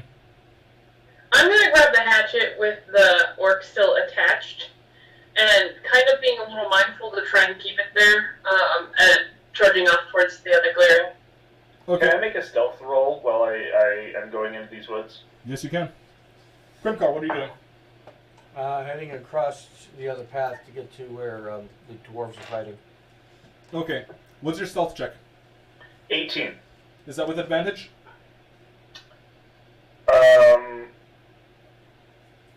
It was not. Okay, still 18. Okay.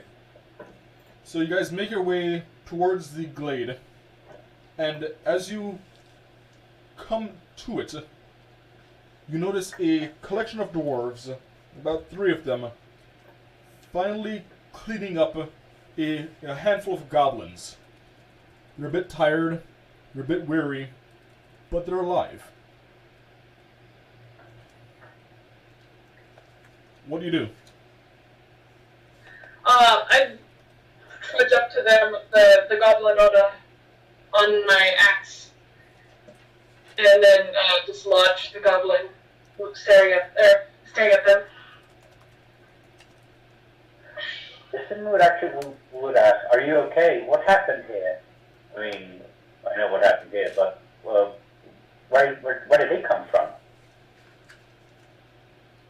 So Snorri, the leader of the group, who is an older dwarf with a gray hair and a eye patch, but a sparkling blue eye, greets you. Ha ha! Wonderful fight there. I see you chased one off towards us because we needed the extra the extra what's the word?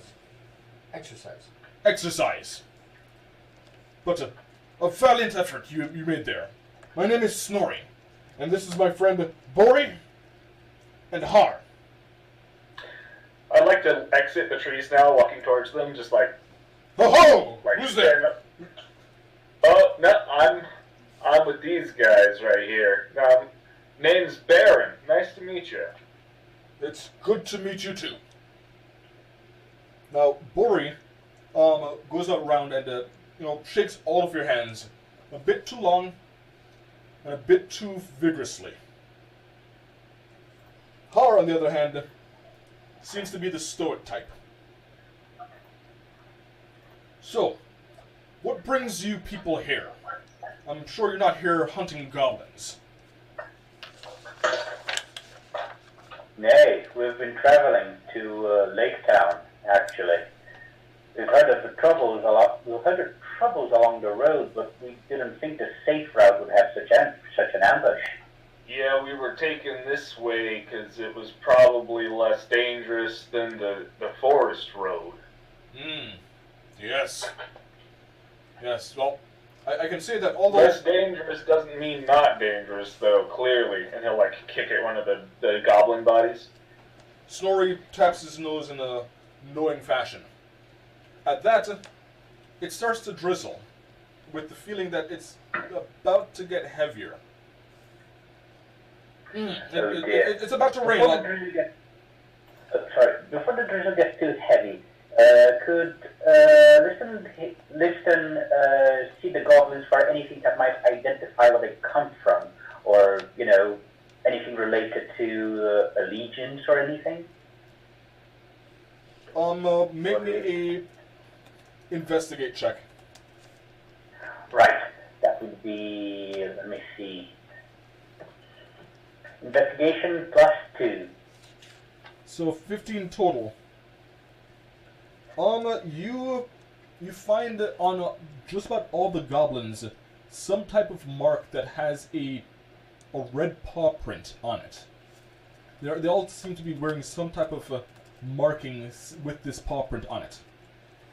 And this paw print seems, very much like the ward print that you found earlier. I'm glaring at the one I see on the nearest goblin. He's unaffected by your glare. Have you seen this somewhere? We've seen paw prints that look similar to this. Snorri takes a look at it, but is then distracted by the rain which is starting to come. He says, "You know what? Let's discuss this someplace else. We have a shelter nearby, and considering the help that you've given us, I wouldn't mind sharing some of my food with you." Oh, that's much appreciated. Why don't we get out of this drizzle around maybe a warm fire? An excellent idea. An excellent idea, indeed. So put up his hood. So Snorri, Bori, and Har lead you to a cave where they have a cooking fire ready, and near that cooking fire is a boar that they've been cooking. In fact, Bori goes over and immediately starts tending to it. Now, the smell of this boar is divine. So is it just you three here? What are you doing all the way out in this wilderness area? We're trying to make our way back to our homeland, since the dragon infestation has been recently removed. Oh, yeah, I heard some tale about that. Yeah. Yes, that tale has made its way around quite a bit. It's good. It's good. I have a character question. Is this home likely to be Lonely Mountain? Yes. Oh, you mean the Lonely Mountain, he asks. I've been there before, seen the work of the Dwarven Smiths. Very impressive. And I see that you cook as well as you forge. I never thought I'd be so happy to see such a boring dish. You very much hope that the joke translates. Make me a riddle check. A what? A riddle check. I'm sorry, I didn't catch that. A riddle check. Look on your skills for the word riddle. Yes. Is there something I can roll to get Plus 0. Oh dear. I'm sorry, one at a time, please. What was that, Brandon? I'll wait. Okay. So Riddle check is plus 0 for me. okay, you rolled a 12. They catch Can it. I roll to get the joke? They caught the joke. And just Can like I roll to get the joke? yes, you can. Can I roll and not get the joke? Everyone make me a riddle check. Okay. Everyone save versus dad joke. I'm gonna use. Oh shoot. 7. You don't get it. I have no idea what you're talking about. Elf humor is so much more sophisticated. I'm adding my inspiration point. Or no, my bardic inspiration. Come on. 9. 9. I Okay, it I goes. just realized that what I said was very Your well humor's a being bit too highbrow. considered. It goes right over Single it. aspect. Oh dear. I rolled a 3, so yeah. Baron does not understand, and he just looks at you and like you just like insulted their mom, and it's like he's gonna like suddenly intimidate, like basically give you the stink eye. It's like, why would you insult good food? And I rolled a 23 intimidation. Dang. Not gonna lie, Liston is a bit shaken. It's not as shaken as when the old oh dear, what was it? the old lady, but still he looks away and pretends that he's keeping watch for more goblins. That's less scary, right? You feel the ominous presence of having just bombed a joke. And the bride doesn't care and just kind of looks at him and then looks away. Yes, you've completely bombed the joke. In fact, the dwarves... The dwarves are the only ones who appreciated the horrible joke. Except for Har. Har continues to be stoic.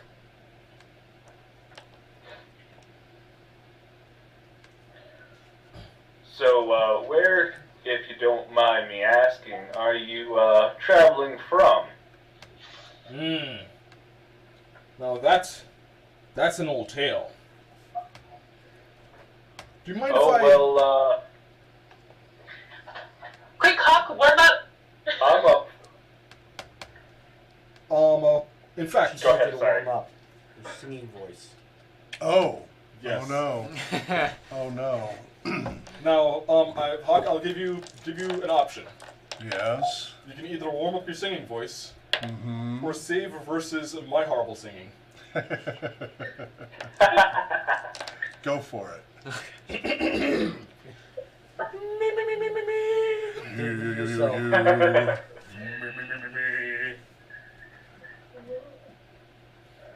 They start off slow. The mountain was young, the valley green. Such a place they'd never seen.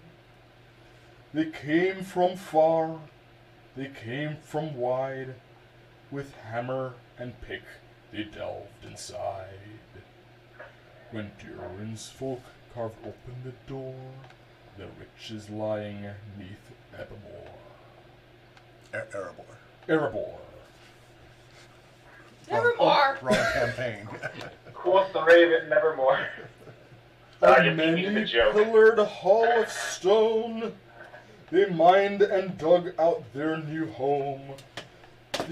The delver dug, the pick gave sound, rubies, emerald, opals found. When Durin's folk carve open the door to riches lying beneath Erebor.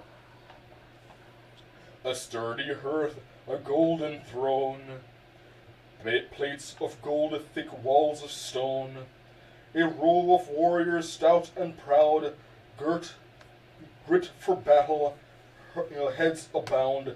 When Durin's folk carved open the door to riches lying beneath Erebor.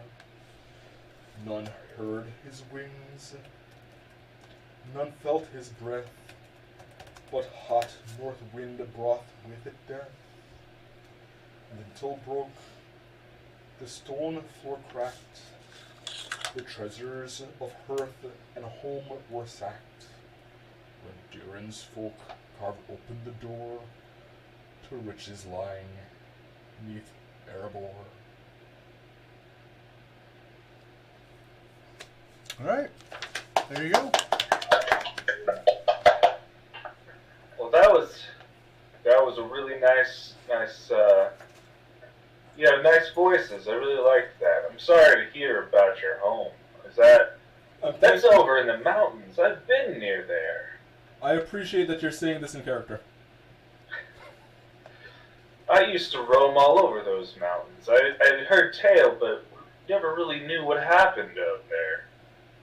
So you're heading to the lonely mountain now to meet your kin? Yep, that'd be it. That was the ever stoic Har. Well, I mean, I don't want to speak for the group, but, you know, this is dangerous roads. Maybe we should travel together. Sounds like a capital idea. Yes. I agree. Now it's about this Save your time numbers. that Bori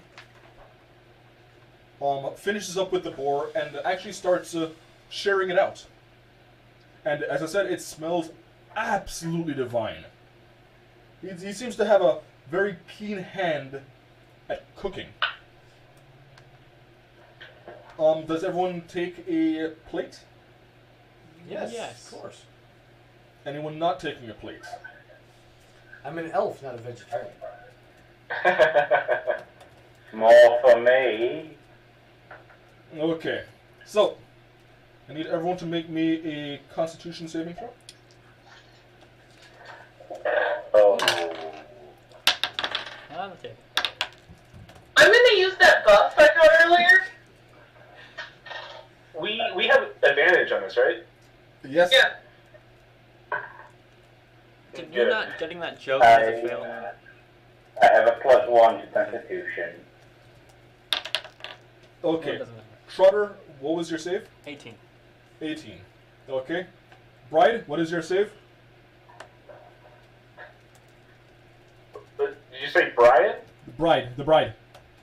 Oh, sorry, 25. I heard Brian too. Danielle, can you turn your microphone down slightly? You're way louder than everybody else. Me? I could try. Danielle. Or maybe What did I just say? talk lighter, because Sorry. I have no clue how this computer works. Okay. Just maybe hold it a little ways away or something, because you're much louder than everybody else. Krimkar? That's the funny thing, is it's all the way across the desk from me. Oh, well. Just push it off the desk. A quick fix would be to adjust the volume of an individual speaker through the 3 dots on the top right of the Yeah, looks screen. like. If that We'll see. helps. Go ahead and talk, Danielle. Danielle, Okay. Sorry, it took me a second to get to the button. keep talking. Is it getting better? I hope it's getting better and I'm I not have blowing to click people's out. eardrums out. Just put a stop. Sorry Sing a for all song. of you headphone users. Round 2, it's your turn to sing to test it. I'm gonna decline because it'll probably put me in a coughing fit. Oh no. Okay.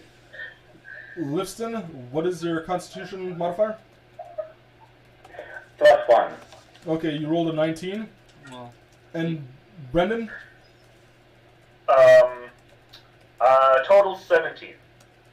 Okay, so you all are able to withstand your you're able to withhold completely drooling all over this food. See, it's not a really bad thing. No, it's not. It wasn't poisoned. Okay, you had me worried there. I was Well, like, he's supposed to keep you on your these toes. jerks poisoned us. It could happen. It could happen. I'm the DM. You're not supposed to trust me. It was going to be a Warhammerish dwarven thing where they put bloody gunpowder in their ale. So, the food, as I said, is divine. It is delicious. I'm pretty sure everyone goes back for seconds. And everyone starts to wind down. I'm also, in order to like repay their kind of like their song and story, I'm gonna sing a song as well. Just a little folk tale from the mountain. Okay. Warnings. Did you have a song in mind, or are you going to perform for No, us? I did not have a song in mind, and I'm not a good singer. I'm just saying that my character is going to sing a folk tale that he knows from childhood. Go ahead and make me a performance check. With advantage. Okay, 12. They're pretty. They hadn't heard it before, and they're entertained by it.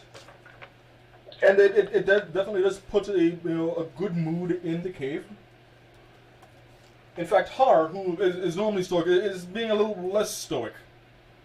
And he's chuckling a bit as yep. Do you people like riddles? sure. Why not? Oh, well, I'm not happy. yeah, they're a fun time, but I wouldn't say that I'm any good at them. I used to.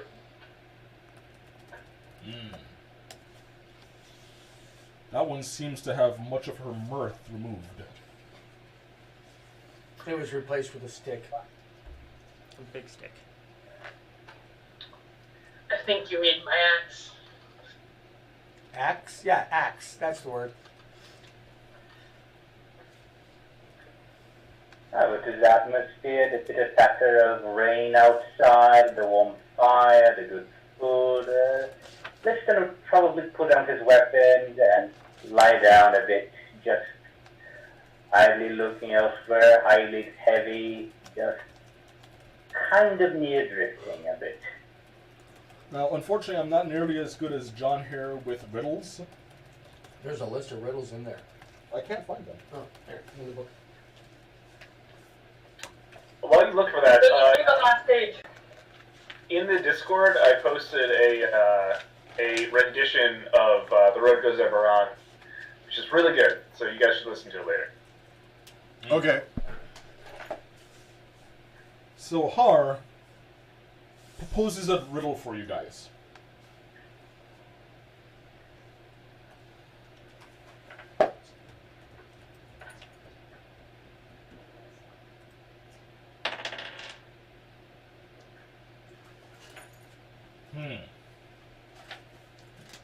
Alive with no breath, as chilly as death. Never thirsty, ever drinking. Clad in mail, never clinking. Drowns on dry land, thinks an island is a mountain. Thinks a fountain is a puff of air. Now, if you've played this adventure before, don't guess. Let the others who are new to it. Those of us who have memorized every one Yeah. of these riddles. Not to mention, I just know them because it's straight out of Tolkien Yeah. riddles. I wasn't gonna do it. Yeah. Thank you, Danielle. I know them too. Yep. So, you newbies. Why? So I'm sorry to ask this. I know this isn't super sporting, but could you repeat that for me one more time? Alive with no breath, as chilly as death. Never thirsty, ever drinking. Clad in mail, never clinking. Drowns on dry land.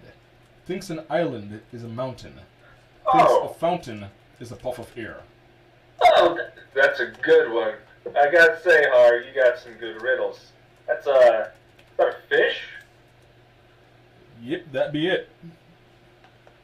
Oh man, I got it. That's I've never been good at these before.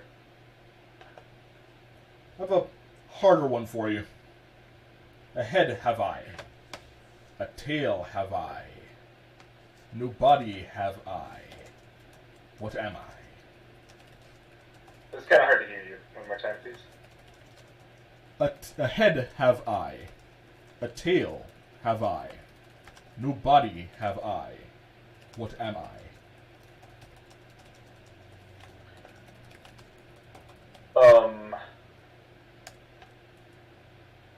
I want to say a coin. You're better at this than you'd think. Wait, that was it? That was it. Oh man, maybe it's a hidden talent. I mean, you're going easy on me. That's what it is. Okay, Come on. I have Give us one more for you, where you have to convince me that you're not an expert at these riddles. 3 lives have I. Soft enough to soothe the skin, light enough to caress the sky, hard enough to break rocks.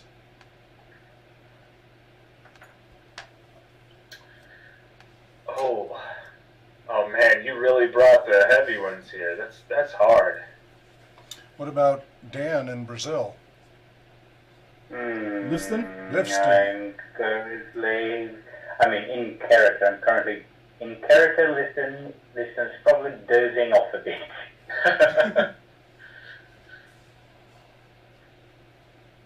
Does the elf? Oh wait, no wait. Does everybody else already know the answers? Is that what? Yes. Half the party is not allowed to play. Half the party has either GM'd or watched the other people play it so many times. Can you repeat the riddle one more time for me then? Not a problem. 3 lives have I, soft enough to soothe the skin, light enough to caress the sky, hard enough to break rocks.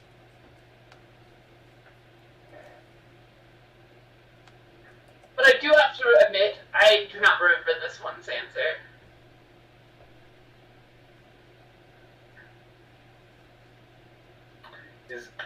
Now this is a shot in the dark here, but the only thing I can think of for this is the wind.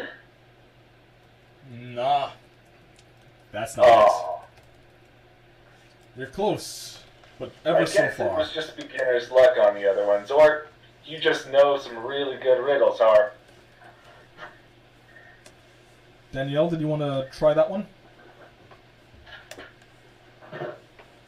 I don't remember this one at all. Well, then listen to it and make a guess. Okay, can I hear it one more time? 3 lives have I, soft enough to smooth the skin, light enough to caress the sky, hard enough to break rocks.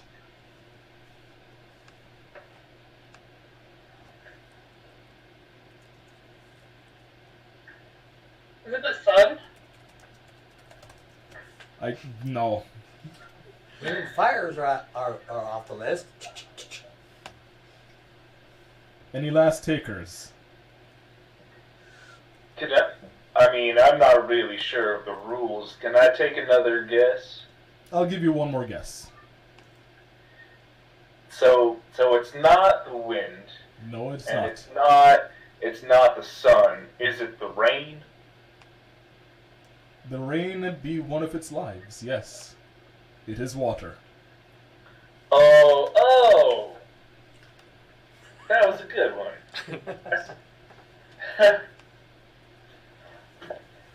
I'm happy that you appreciate them.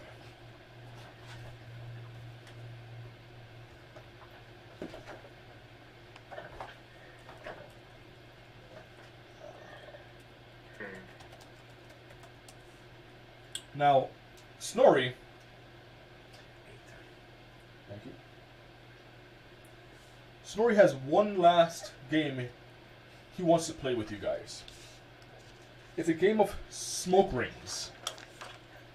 Now, the way this works is you can either use your wisdom or your dexterity.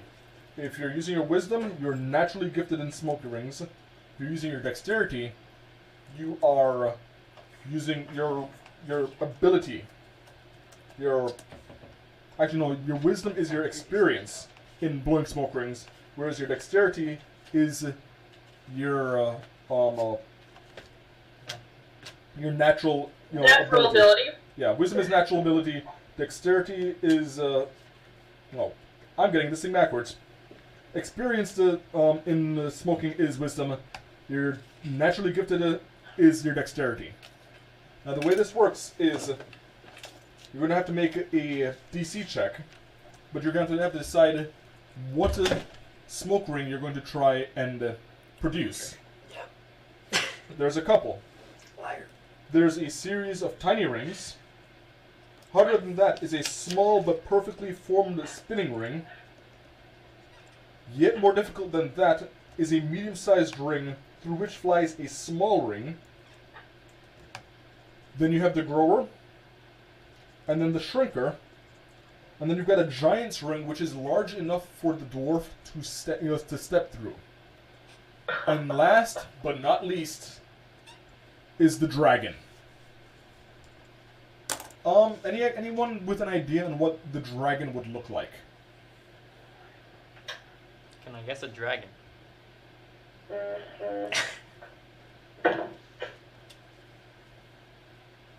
Anybody else have any ideas what? Anyone other than looking like an actual dragon? It's probably something like I'm thinking like Eastern dragon, so it's like winding and really long. That sounds pretty decent. So, who's up for a game of smoke rings? Kimikar will take your challenge. I shall join you. Okay. Oh, If you have a lending pipe, I will. Take. I've been known to take a puff or two. I'll give it a shot. Is there anyone not joining? I have to borrow a pipe. This guy's probably still dozing off unless he's awoken or disturbed. Okay, so he's left dozing off. The the quality food has put you to sleep. So, Snorri will begin. He will start off by trying to do the grower, which is worth 3 points.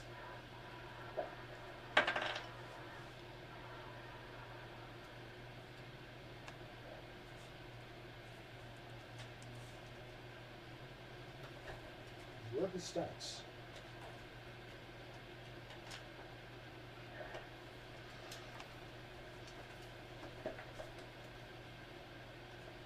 Do the dwarves have stats? No, I was given was just a +5. Oh, +5. Wow. Yeah. It's not written in the stats. Okay.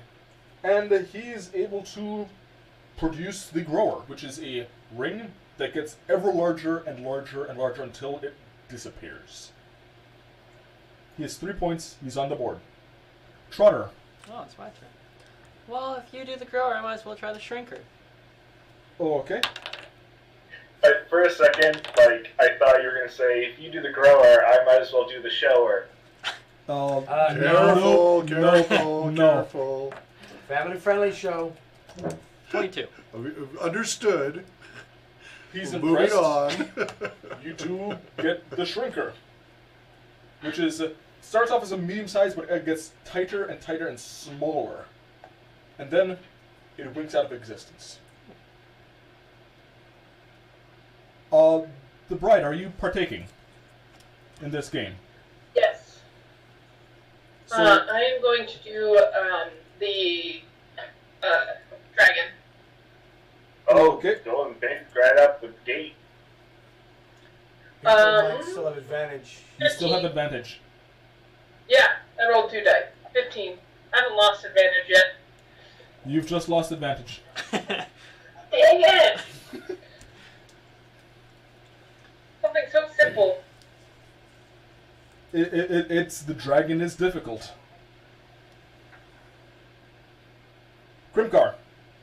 Alright,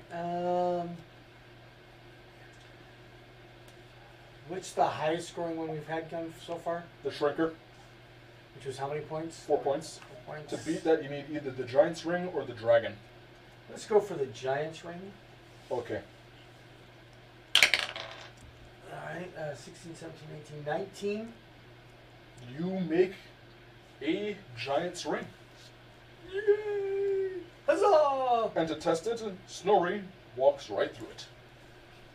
It's fake. Brennan, do you want to get on the board? This is Yeah. This isn't fake rings. Well, are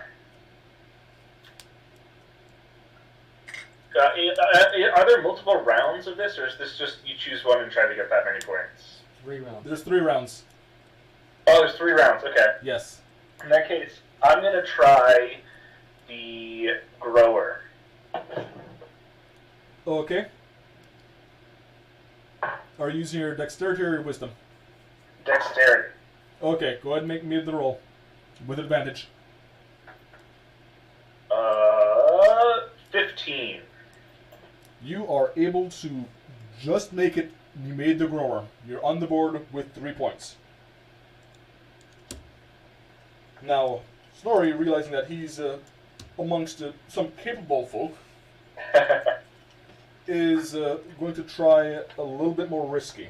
He says he is going to do the giant's ring.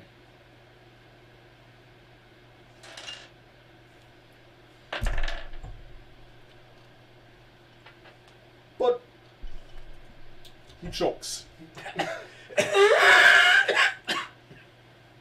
Thank you for the sound effects. Welcome. So he is still at Oh, it's my turn. 3 points. Trotter, what are you doing? I'm going to show him how to do the Giant's Ring. By doing the Giant's Ring. Okay. No. Nope. 10. So Trotter, you no longer have advantage, but Correct. you do join Snorri in his fit of coughing. Ah, yes. I'm sorry. The bride. and try the shrinker this time. Okay. Make me a roll. Without advantage. I rolled an 18 plus 2, so 20. You are on the board with the shrinker. Woo!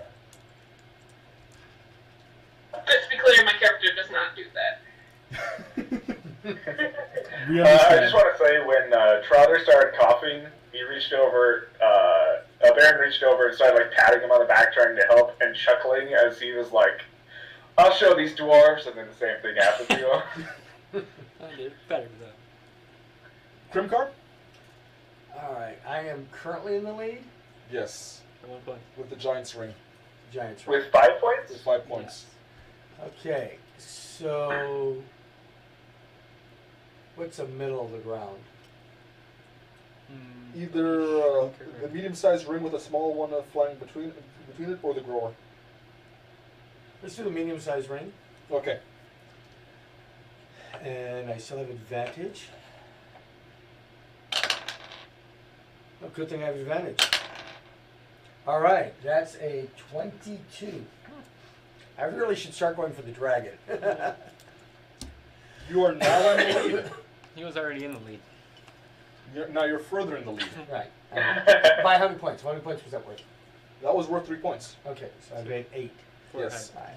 For anyone to beat you right now, they're going to have to do the dragon. Or no, I could do a giant. So as long as he fails the next one. As long as you fail the next one. Yeah, which is Yeah. not gonna happen. Brennan, after you've done patting the smoke out of Trotter's back, I'm going to try the shrinker this time. okay. You said I have advantage? That should fail. Well, it didn't help. I got a 5 with advantage. So you successfully joined Trotter and Snorri in their coughing fits. I would like to return the favor and pat him on the back.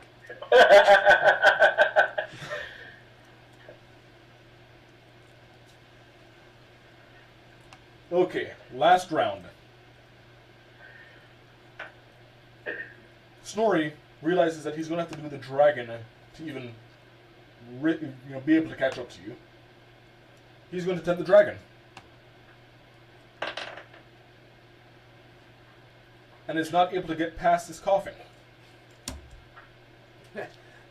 Bad day for dwarves. Yes. Trotter? Have you cleared out the smoke from your lungs? Let's find out. I'm going to try the giants. 18. You are able to, in your coughing, you're able to bellow out one more cough that is a perfectly round circle, large enough that it actually goes over Snorri. Nice. You get 5 points. Yay. How many are you at? I'm right at now? 9. He just needs Beat 1 you by point. 1. Yeah. He's beating me by 1. Got it. Okay. And I'm the last blower, right? No. Yes. No. Yeah. No. Yeah, I am. Wait. Well, no, you're not. Brennan is last. Oh. The bride. I'm gonna try the dragon again. Okay. I got a 17. Close. But your dragon, it looks more like sushi. You're not able to produce the dragon. But you got very close. Dang. Krimkar. Alright, so I'm in the lead by 1. No, you're losing by You're 1. down by 1. Losing by 1, We just lost Brandon. and Brandon's After you. after me. And how far behind is he? He's 5 behind you. Alright, so the secret to doing the dragon is you have to bob your head as you're blowing so that it gets that wave. You talk a strong game. Let's find out. Brandon's power just went out. His router's resetting now. Got advantage. Yeah. That's 18.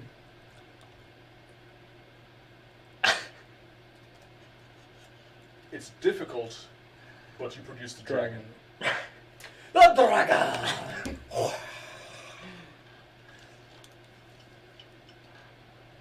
It's all in the head, Bob.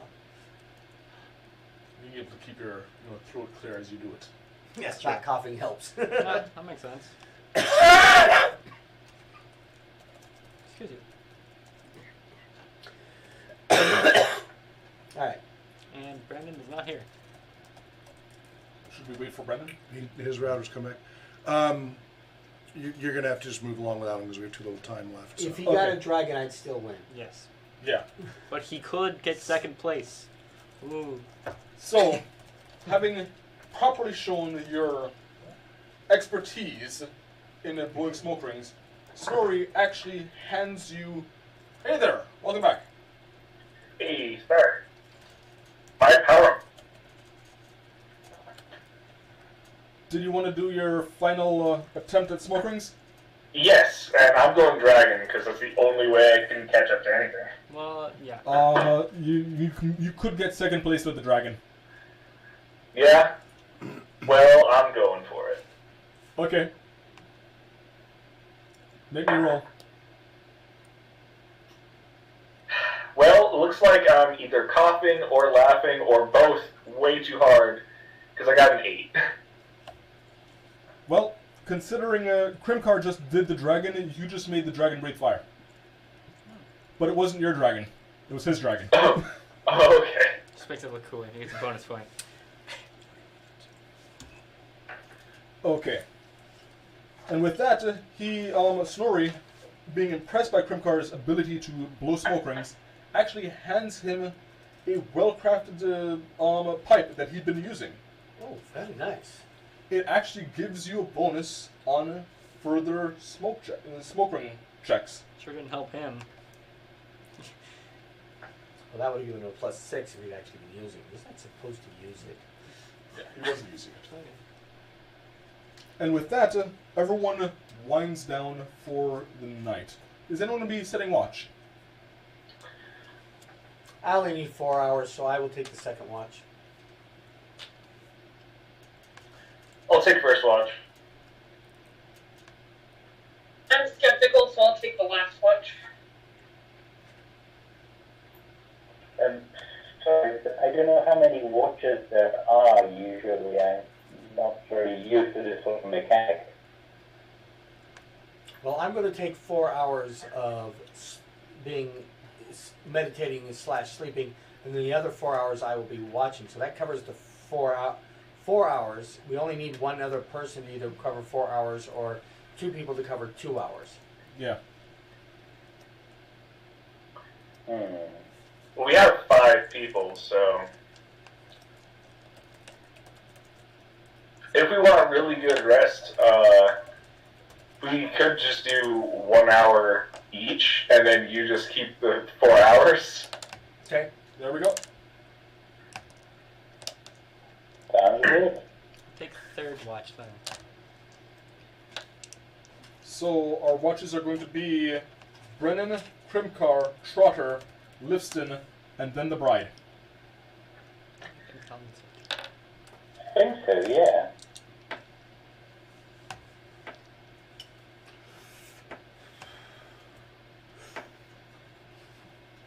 I should break out my pipes collection as props, huh? Yeah! So, Brendan, make me a perception check.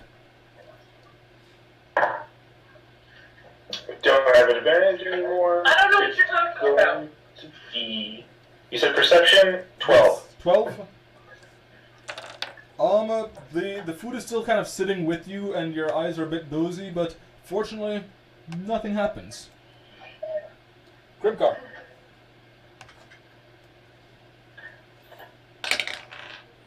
This is perception, right? Yes. 14, 19. 19. You are an eagle eye. For 4 hours, you're able to maintain your vigilance. Nothing happens. I'd like to use my cultural virtue Nightgoer to enter a dreamlike state and, basically basically check out the surrounding like landscape and area. Maybe see where those like goblins might have gone off to. If I can, you know, the ones that ran away. I think they got away. Just to get a little bit of recon. Okay, I will get back to you in just a moment. Sure. Trotter? That'd be a 9. So, Trotter, Mm-hmm.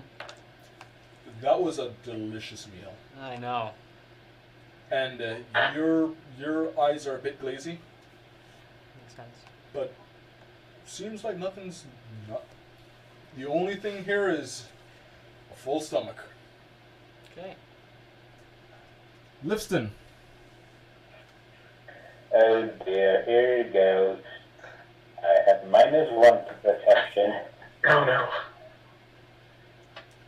You're actually able to do a fairly decent job having digested most of the food, and it was fairly uneventful. Good thing I've paid off. Preserving my strength for when it mattered. Yes. Bride, I would like your perception check. Oh no. I think it's a 9. Let me double check. Yeah, it's a 9. It's a 9. Okay, I'm going to come back to you. So, Brennan, you go into a dreamlike state, and you start scouting the area. You're able to find some tracks for the goblins, and you realize that they've been doing a lot of activity here. As you are, coming back to the area, you actually come across a small encampment of humans who... I'm sorry, one more time?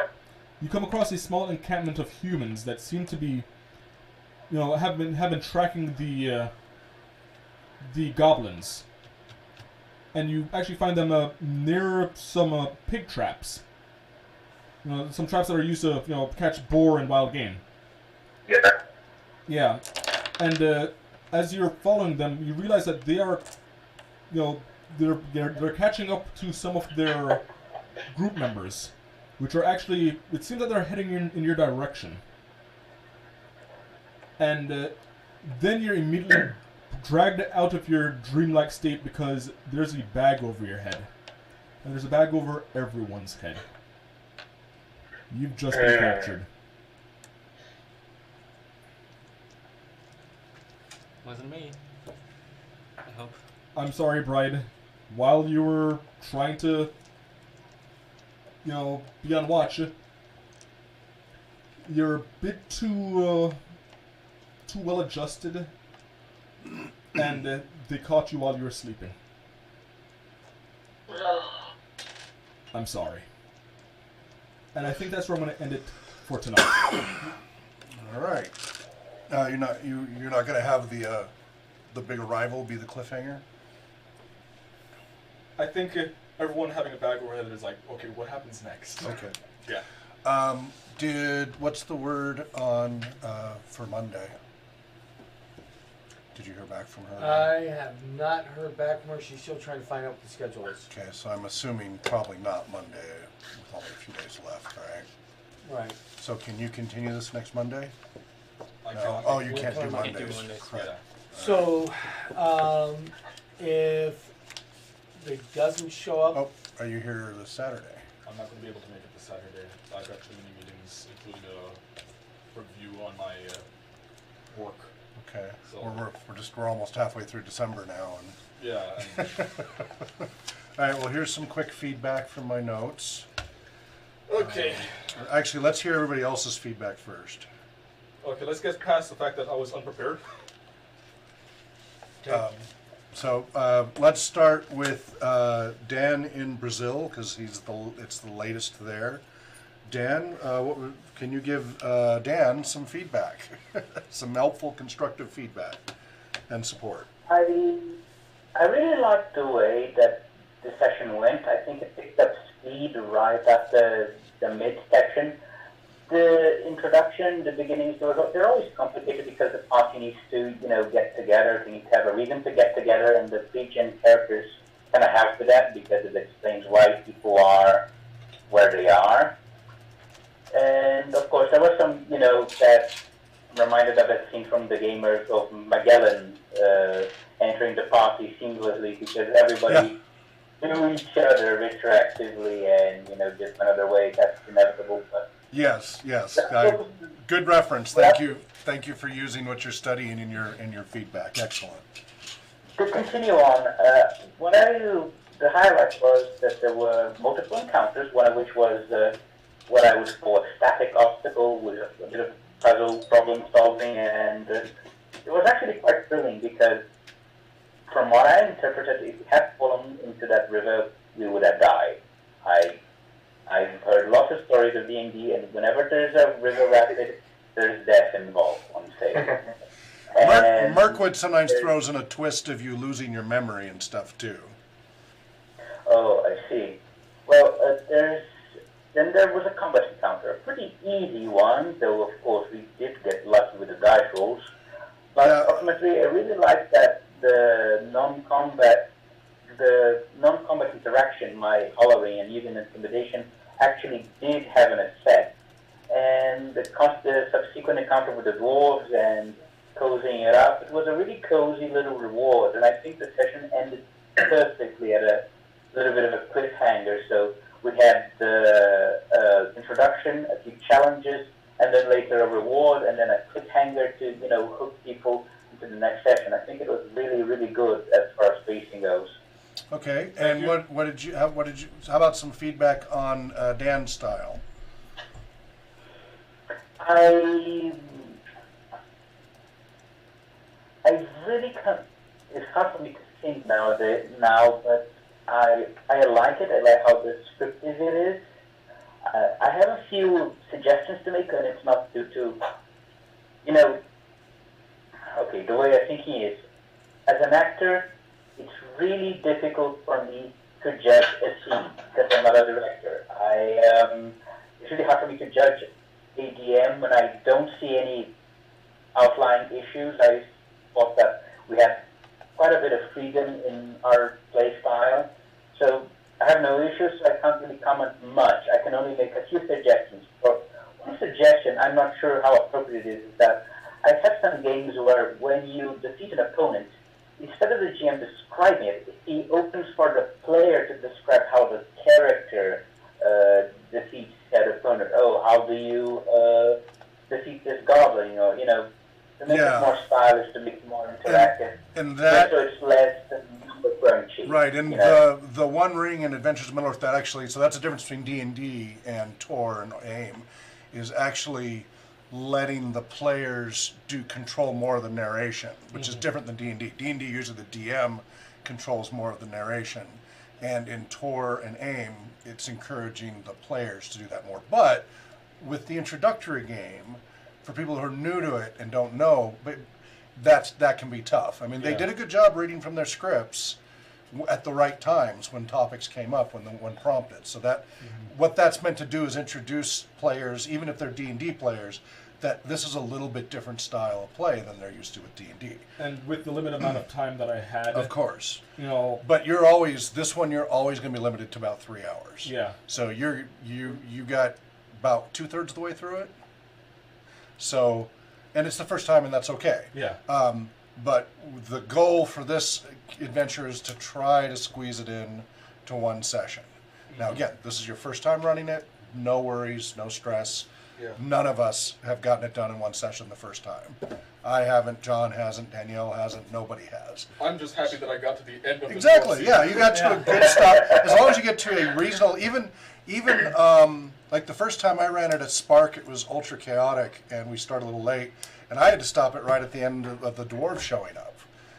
And that was about the best I could do. Like, you had a wonderful feast, and we got to go, So, luckily, there's multiple places you can stop. If you keep an eye on the time, it'll feel like it's complete to them. They won't be any of the wiser. Speaking of acting stories, I'll tell you a time I was in a production of You Can't Take It With You. I was in 2 different productions back in high school, 2 different high schools. And The first one was in, we had about 6 different performances, and the last one was the Parents' Day. And I was playing Eddie, the xylophone player, and my wife, Essie, was the ballerina, who's already a ditzy person, and the actress who was playing it was a ditzy person too, so it was typecasting. And it fit. She did a very good job. She was very flamboyant and all of that. She was so nervous about her parents and grandparents coming that the night of the parents' night, so normally it's about an hour and a half play, night of the parents' night, she dropped acid, took shrooms, got stoned and drunk, Wow. and went on stage, and we couldn't get her off the stage. Wow. So she kept queuing everything out of order because she was often the cue for other people coming on stage and such. And so the guy who played Grandpa and myself were stuck on stage and having to improvise. And then when she did that, we're like, oh, that sounds like Kolnikov. And then the people on the stage are like, oh, the doorbell, let's do the doorbell. so they ended up doing like 45 minutes, could not get her off the stage. I tried so many times to get off the stage and she wouldn't get off the stage. She was so far gone. And so anyway, this is just talking about timing and how all kinds of things can happen. Most of the adults there had never watched You Can't Take It With You. They had no idea. Mm-hmm. They were laughing, the lines were still there, and everybody did get their parts in here and there, even though it was a disaster for the rest of us. Most of the audience had no idea anything was wrong. Despite everything just being up in flame, immersion was not broken. Right. Yeah. And so same thing with DMing, that there could be all kinds, you could know that everything is screwed up, and if you keep a good facade, a professional facade, and you keep the action going and keep them immersed in their characters, they may have no idea and have a wonderful game. So don't worry too much about that. Brandon, do you have some feedback? I gotta say I agree with Dan on the pacing. I thought that the way that this structure, this adventure is structured is really, especially conductive for newer players learning different aspects of the game. Yes. Also, I really liked that there were some very Tolkien-esque games and social encounters. Yes. With the dwarves and stuff. I really enjoyed that. Yes. As for as a DM running it, I have one constructive criticism maybe, and it's just that I don't know if this was exacerbated by playing online, but having maybe a different vocal timbre, or it doesn't have to be a voice, but a different, some distinguishing difference from your regular voice for the dwarven characters, I think would add to that social encounter a little bit. Not that that's a criticism, just something that I like in my interactions with NPCs, you know? Yeah, I've been trying to increase my range of characters. And I have feedback for you on that. Okay, Mm-hmm. anything else, Brad? Other than that, I really liked it. Good, good. Danielle. Danielle. Hello, Danielle. Danielle, There we go. Sorry, I started talking thinking it was still on, it's not. So, I had first a question for you, Dan. Sure. We met the elves, and you handed out food. Was us not getting drinks something that you intentionally did, or is it something that you left out of the story on accident? Left out on accident. By accident. Okay, so I just wanted to mention that, but I thought that the way you handled it and the way you moved on past it, because I've done that before, and then I literally said, oh no, I messed up, and I probably shouldn't have said that, but the way you handled forgetting something and then moving on to the next was amazing. Yes, and Danielle, you and I've talked to you about that, about not talking about your brain's not doing well that day, things like that. You don't want to tell the players that. They don't need to know that. And same thing. Exactly. Yeah, and cover. you did a great job. If the DM acts all-knowing, most of the players won't know that you're screwing up. So it is a facade often, especially when you're first doing it. But it's an important one. It's part of professionalism too. So anything else, Danielle? Yeah, so I got a few points actually. I liked the pacing at the same time, with this module, especially at the beginning, you kind of have to set it at a little faster pace just for this module, but otherwise, if we were doing something else, it would be more appropriate to go this slow, especially if you have new people who haven't played this before, this whole system and stuff like that. But he needed so to play. The juggle here. Yeah, I agree with you. But he needed to play through that experience. So here's the thing: if it's at like Spark Central or community stuff, and we only have 3 hours, and it's not going to be an ongoing session, you kind of have to gloss over that very quickly. You have to keep that to about 5 minutes per player, and then move on. If you have longer than 3 hours, or you know you're going to be coming back for a continuing session, then this pacing was just right for 2 sessions, basically. But if you know it's going to be 1 session, which most of the time it will be 1 session because it's the introduction, yeah, if you shorten that intro part way down, you'll have enough time to finish the rest of the adventure. So Exactly. yeah. And the rest of it was well paced for finishing the adventure. Yes. Even in the cave, you almost have to drop something to get it down to 3 hours for the first one. Yep. But the way you made it ebb and flow in the cave went really well. John's got to go here, so John, your feedback. Most of my feedback was the prep things, like knowing where the puzzles were. When you introduced the area, okay, you guys are in Woodsman Town. What do you want to do? You didn't explain anything about Woodsman Town. Yeah. It's a house. It's a field with fence around it. Yeah. There's an open market area. There are people who are doing these small things. Danielle said she wants to go over and talk to the person with the one-legged stool. The one-legged stool is something I added into the module, so he would never have even mentioned that. Yeah. No, I was but just one thing is, thought I'd add it in as an option for him. another thing with this being an intro is with new players, they don't know what to do. So if you start out open-ended, what do you want to do? That's completely overwhelming for new players. And we get a lot of new players because they drop into RPG. So what you want to do is give them 2 or 3 choices each. So you can say, do you want to do this or this? Or this if they want. But, you know, but narrow it down, because too much sandbox when they're first starting out, because it's an intro adventure. Yeah. It will make it a lot slower start. People won't know what to do. They'll be milling about, and you'll lose a lot of time. And they're going to feel panicked because they're looking to you when they're first starting out to be guided along how to do this thing called role-playing gaming. They don't know. So this is a wonderful module for people who've had a little bit of experience and want to broaden how they play. It's a little rough on beginners unless the GM helps them along because it's so open-ended at the beginning. Yeah. So that's just something to be very aware of. Anything else, Danielle? You kind of had a voice at the beginning, and I was like, yes, he's got the voices down now, and then it completely disappeared by the end. And I think that's why I never got to flow state, because I was having a lot of fun and doing a lot of things, but not having that extra little hook kind of keeps you out of it to a certain extent. John, did you have anything else? Thank you, Danielle. I fully agree there. John? There's a tactical point.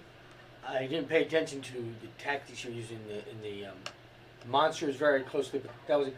But when you had everybody do a roll for their watch things, perception is the roll to see if you spot anything. Constitution is the roll you would do if they're trying to stay awake.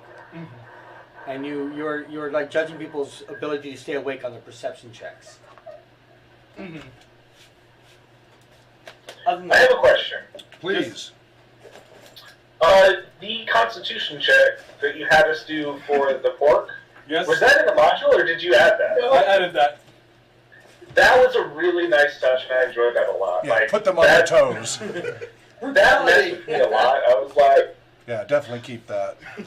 that was a good touch. I'd agree with the beginning being a little too kind of open-ended. Would it be possible to just start this module with like them on the road to Lake Town? It is, but this adventure specifically is trying to introduce people to the interaction of getting supplies and such as that. So includes, yeah, it's the embarkation phase. So it's actually meant to be an introduction, but it can be railroaded a lot more. Yeah. So, and again, for those, if you have time, then sandboxing, that's great. It makes everything come to life. But for a one shot, you got to railroad it. I'd also like to add that, on the pacing side, having the stop at the getting kidnapped or the bags over our heads, really good cliffhanger. And I just want to say that, like, it's kind of funny how, like, it was just everybody passed except for that last one, and that's when it happened, and that's when we ended. I thought that worked really well on finding that opportunity to add that in on your part. Thank you. John, anything else? No, I think we covered it. Riley?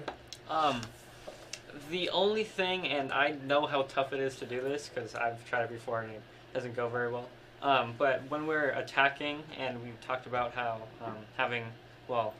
the other Dan was saying how he's had where the player actually says what happens. Because when you were saying it, you kind of said the same thing over and over. Mm-hmm. But I totally understand how tough it can be to think of a new thing.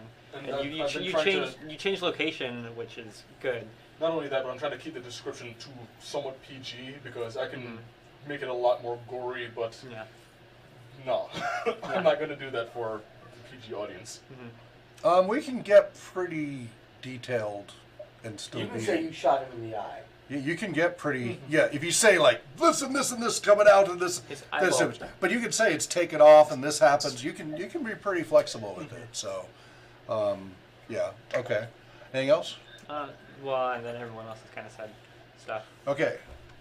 I have one more. Okay, hurry, Danielle. Everybody's trying to get up there. Okay, it is that everything that you added in that is innately like Dan style GMing that I've seen from other campaigns was amazing, and the little bits of detail that you tried to instill was awesome. I think it would have been really good if you would have had time to review before you got here. I obviously know that you went to work first, but having reviewed like right before you went to work and set everything up really could have took this from like to the next level.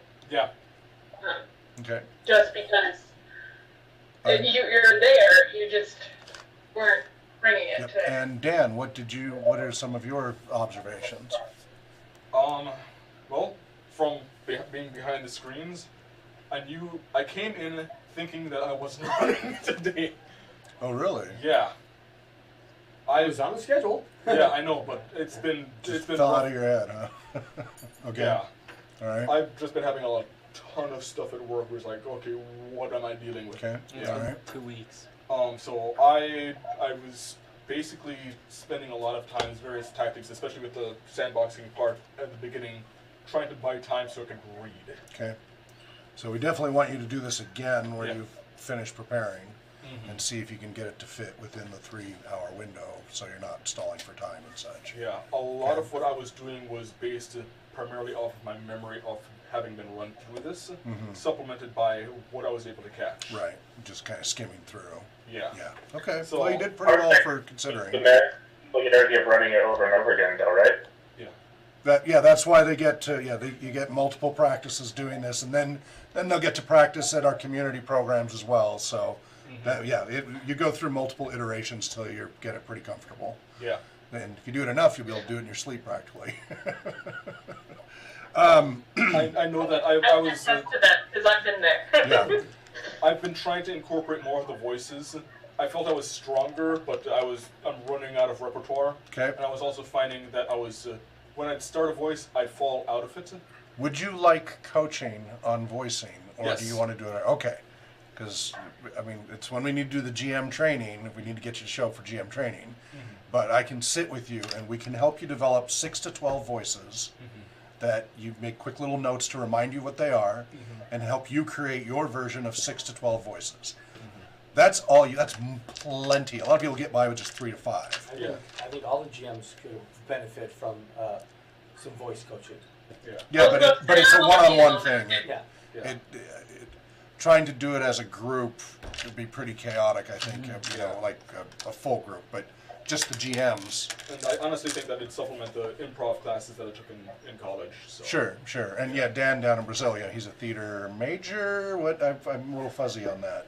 Dan in Brazil. I'm not sure what the equivalent would be. I'm making an independent professionalizing course. It's not associated with a university or anything. Okay, just some extra courses. Okay, professionally. Okay. And I can't really say that I have Workshops. theater. I just have it was improv as a part of animation.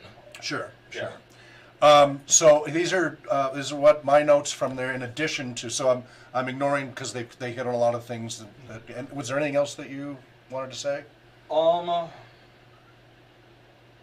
Those were the primary things. Okay. For me, the biggest thing was I was like completely Understood. Yeah. You considering you weren't prepared, you did fine. Thank you. So. I did not at all know that you were unprepared, so you fooled me. See, and ultimately that's what matters. Is if they don't know you're unprepared, you don't need to tell them you're not prepared. I actually said it right at the beginning, but I know. It there. Yeah, but there's an old phrase: if you can't dazzle them with brilliance, baffle them with BS. So, if they don't know that you're not fully prepared, but they have a good time, ultimately that's all that matters. Yes. Especially for one-shots. Long-going campaigns, you can trip you up, but when it's a one-shot, as long as they had a good time and you can get exactly. As long as you don't have somebody who's been doing it a lot. Okay, so some key things. I noticed that you were not calling on each player or character by name to help them get started. Just kind of left it open-ended. You kind of went, okay, everybody. And so everybody was kind of trying to talk over it during the introduction. And so nobody knew who to introduce when. And all throughout this, and you saw me pointing to you, you needed to rein in who was talking when, especially when you're mixing remote and local. Like when it's all remote, it's bad enough. When you mix remote and local, and then an audience trying to listen, and people talking over each other, it's 3 times worse than at the table. I was trying to rein them in afterwards. Right, but you have to declare, hey everybody, I need to rein this in so everybody's taking turns better. I'm going to call each of you by your character name because that's least confusing the situation. So please wait your turn. I'll try to offer opportunities for anybody else to interject if they need to, but you really have to be more rigid about turn taking. Okay. But make the turns as quick as possible so that they don't go too long. And if you do that, that makes working with people remotely and the others and people wanting to interject and all of that go more smoothly. So just what's that?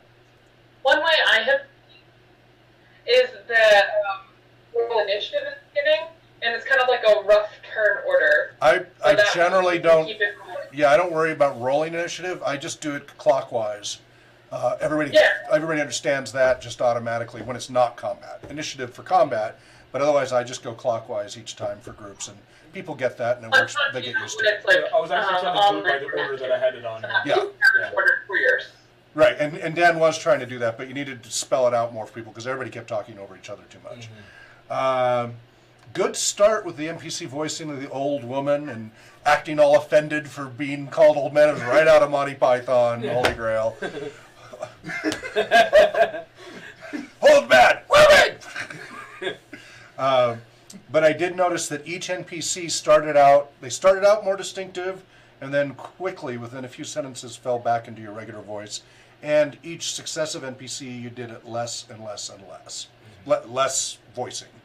I know you struggle a little bit trying to find the peril rating, so definitely review about that so that you have that. Maybe make a note of it in advance because you know you got to start out with that.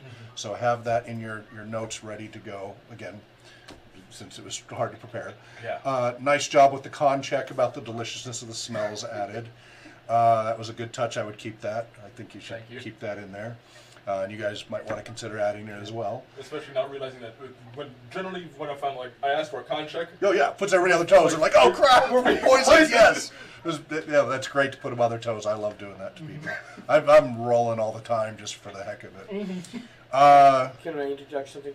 Yes. When you have your own copy of a module or if you have a photocopies or a printout from a digital version, when you have a copy that you can mark on, it helps to highlight things like Yeah. where that is. Oh, heck yeah. In the module, it's bold, but it still would have hurt to have you have a highlight. Yeah. Like, this, I need to remember this part. Yeah. The very act of highlighting it actually helps. Yes. Right, exactly. It does, yeah. Part of the prep process.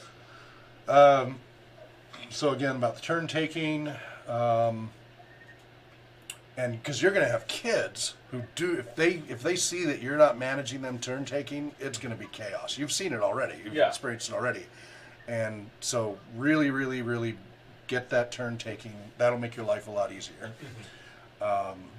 And let's see, and especially with that risk populations, it's critical. Otherwise, people get violent over whose turn it was. So you got to be really clear about whose turn it is. Try to have more detail in verbal description and rely less on the battle mat. So imagine someone blind, someone with visual impairment, is listening to you. And you are describing it to them, and they'll still be able to follow along without the battle mat. Tor is even better for that because they don't use a battle mat. They use stances and everything.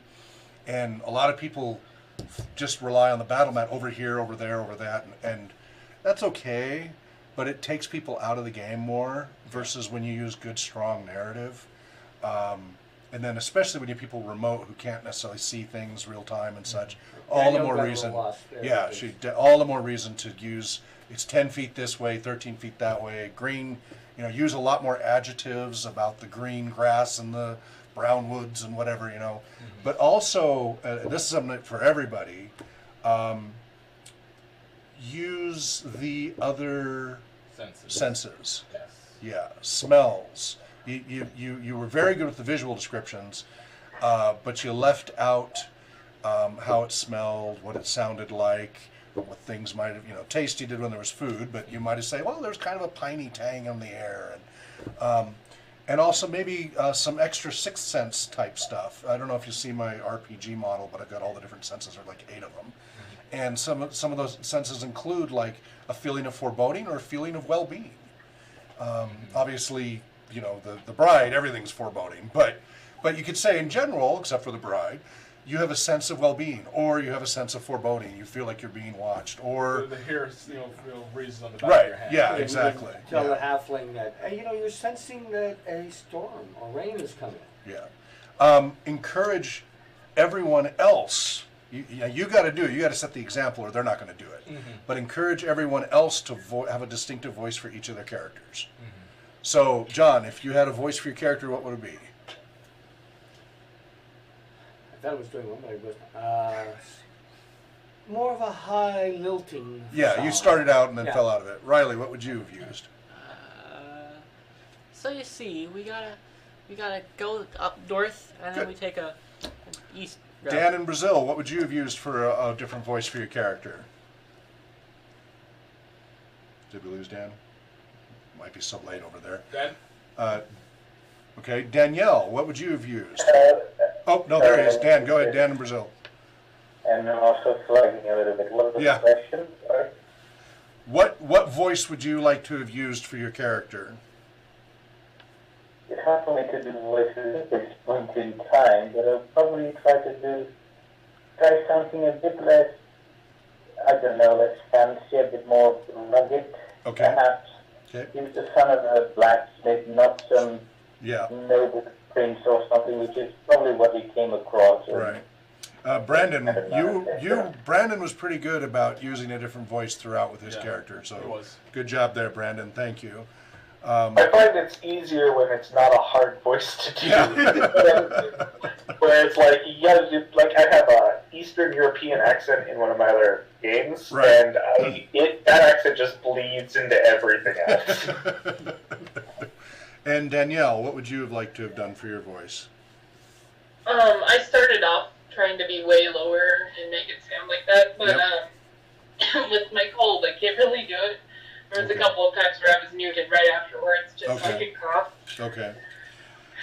So I was trying. Understood. So first and foremost, the GM has to set the example right from the beginning, using voicing, and then encouraging each of them. Say, hey, well, what would, especially if you're working with younger participants, as you often do, what do you think this character talks like? Can you make a voice that would sound like that one? Great, now use that voice. So really be excited about helping them do a voice, whatever it is. And all it has to do is be noticeably different enough from their regular voice. That's enough. You don't have to push them to be great voice actors. But it really does help a lot, as was pointed out. Encourage the players to have more flamboyant interaction. So there was a lot of, well, I do this, I do this, I do this. Tor, again, is better at teaching this, but AIM tries to get that point across of taking more flamboyant approaches to actions, because they have great success and extraordinary success and all these, they have gradiated success and failure. And it says very specifically, the player now controls what the description is, not the lore master, things like that. So that across all gaming is very useful if you get the players to be more creative about their description rather than say, I take a swing at him, I take another swing at him, I swing at him again. All right, I'm swinging again. That gets old fast. So encourage, yeah. And then in the same case, so you were doing the riddles, be more over the top and dramatic with the riddles. You were reading the riddles and you read them fine, but with the riddles, they need to be really, you got to think about people around a fireplace and stuff. They're big. They got to be big, dramatics and acting out, taller than mountains, smaller than hills, right? Big and dramatic. So think kind of in that exaggerated style. You will get your players leaning in, going, wow, and then like pulling back, and it'll really bring them into being around the fire there and the storytelling and stuff. If you just go big with it. I know it's hard when you're first starting out and such, but keep pushing to do that. That should be enough. We're already running way over as it is, and John's going to get in trouble, and I don't want him to get in trouble. But so thank you very much, everybody. Thank you. Great job, Dan. Under the circumstances. So you did a good job, as I said. You baffle them with BS if you have to. You did a good job covering that you weren't that prepared. So we'll want to get you another session before we make you run this in public. Yeah. You need at least one session all the way through. So now you've had a good first taste of it. Start prepping to do it again in a few weeks. And we'll find a time as soon as possible. I want you to get that as soon as possible because it's just around the corner in January. Yeah. So we need to get this down because this is our primary platform for these populations. You're going to be there or not tomorrow? Can't be there tomorrow. I really wish I could. Colin's sick. I didn't say that on air. Even if you can make it part way through, if the photographer's still there. I'm going to try and make it to there. Yeah, even if just having the extra bodies, because I'm worried with it being the holidays, it's going to be dead. Or there's going to be so many people and we don't have any GMs anyway. But I'm more worried we're just not going to have enough bodies for it to look very good for the camera. So if you can just pop on by to just be a body, that would really My help. wife is going to be picking me up, so I'm going to tell her beforehand that Appreciate it. after you pick me up, we're heading to Sparks because... And I don't know if the photographer will still be there, so if you want to text me and ask, and I can tell you if the photographer already left and not to bother or not. Okay. If you don't hear back from me, assume still to come. Yeah. But I'll let you know otherwise, so if you text me. All right. Thank you. We'll be back. So tomorrow we're at Spark Central, downtown Spokane, Washington. And the Inlander magazine is going to be photographing or dropping an RPG program there. Saturday is Game Master training from 9 a.m. to noon. So you can't make it. I got to find out if the others are going to make it for that or not. On Saturday? Saturday's 9 a.m. to noon is our new GM training day. I should be able to make that. Oh, you said you couldn't. You said you had meetings. Tomorrow. Did I say tomorrow? Oh, I meant Saturday. Yeah. Saturday is our new GM training day, specifically for GMs to do things like work on the voicing and so great. You can make it Saturday. Good. So we'll be back again Saturday 9 to noon. You won't be running this, but we'll be going through exercises and specific things. And did you do a roster or anything like that? I didn't. Do Okay. So have you ever done a roster? No. So remind me Saturday when you're here. You need to work. We need to work on getting you at least 5 voices, and teach you to use a roster. Yeah. And what John does is great. That's a great thing. You still need a roster as well. So Okay, so that, and then we'll see whoever else shows up. So that's Saturday, 9 a.m. to noon, and then Sunday, Heroes of the Mist, 6 to 9 p.m. right here on twitch.tv/RPG Research. Wherever you may be well, happy gaming, Namarie. Good night. Dream well. Have a good night. Good night. Good morning. Good night. Good morning. Get some sleep.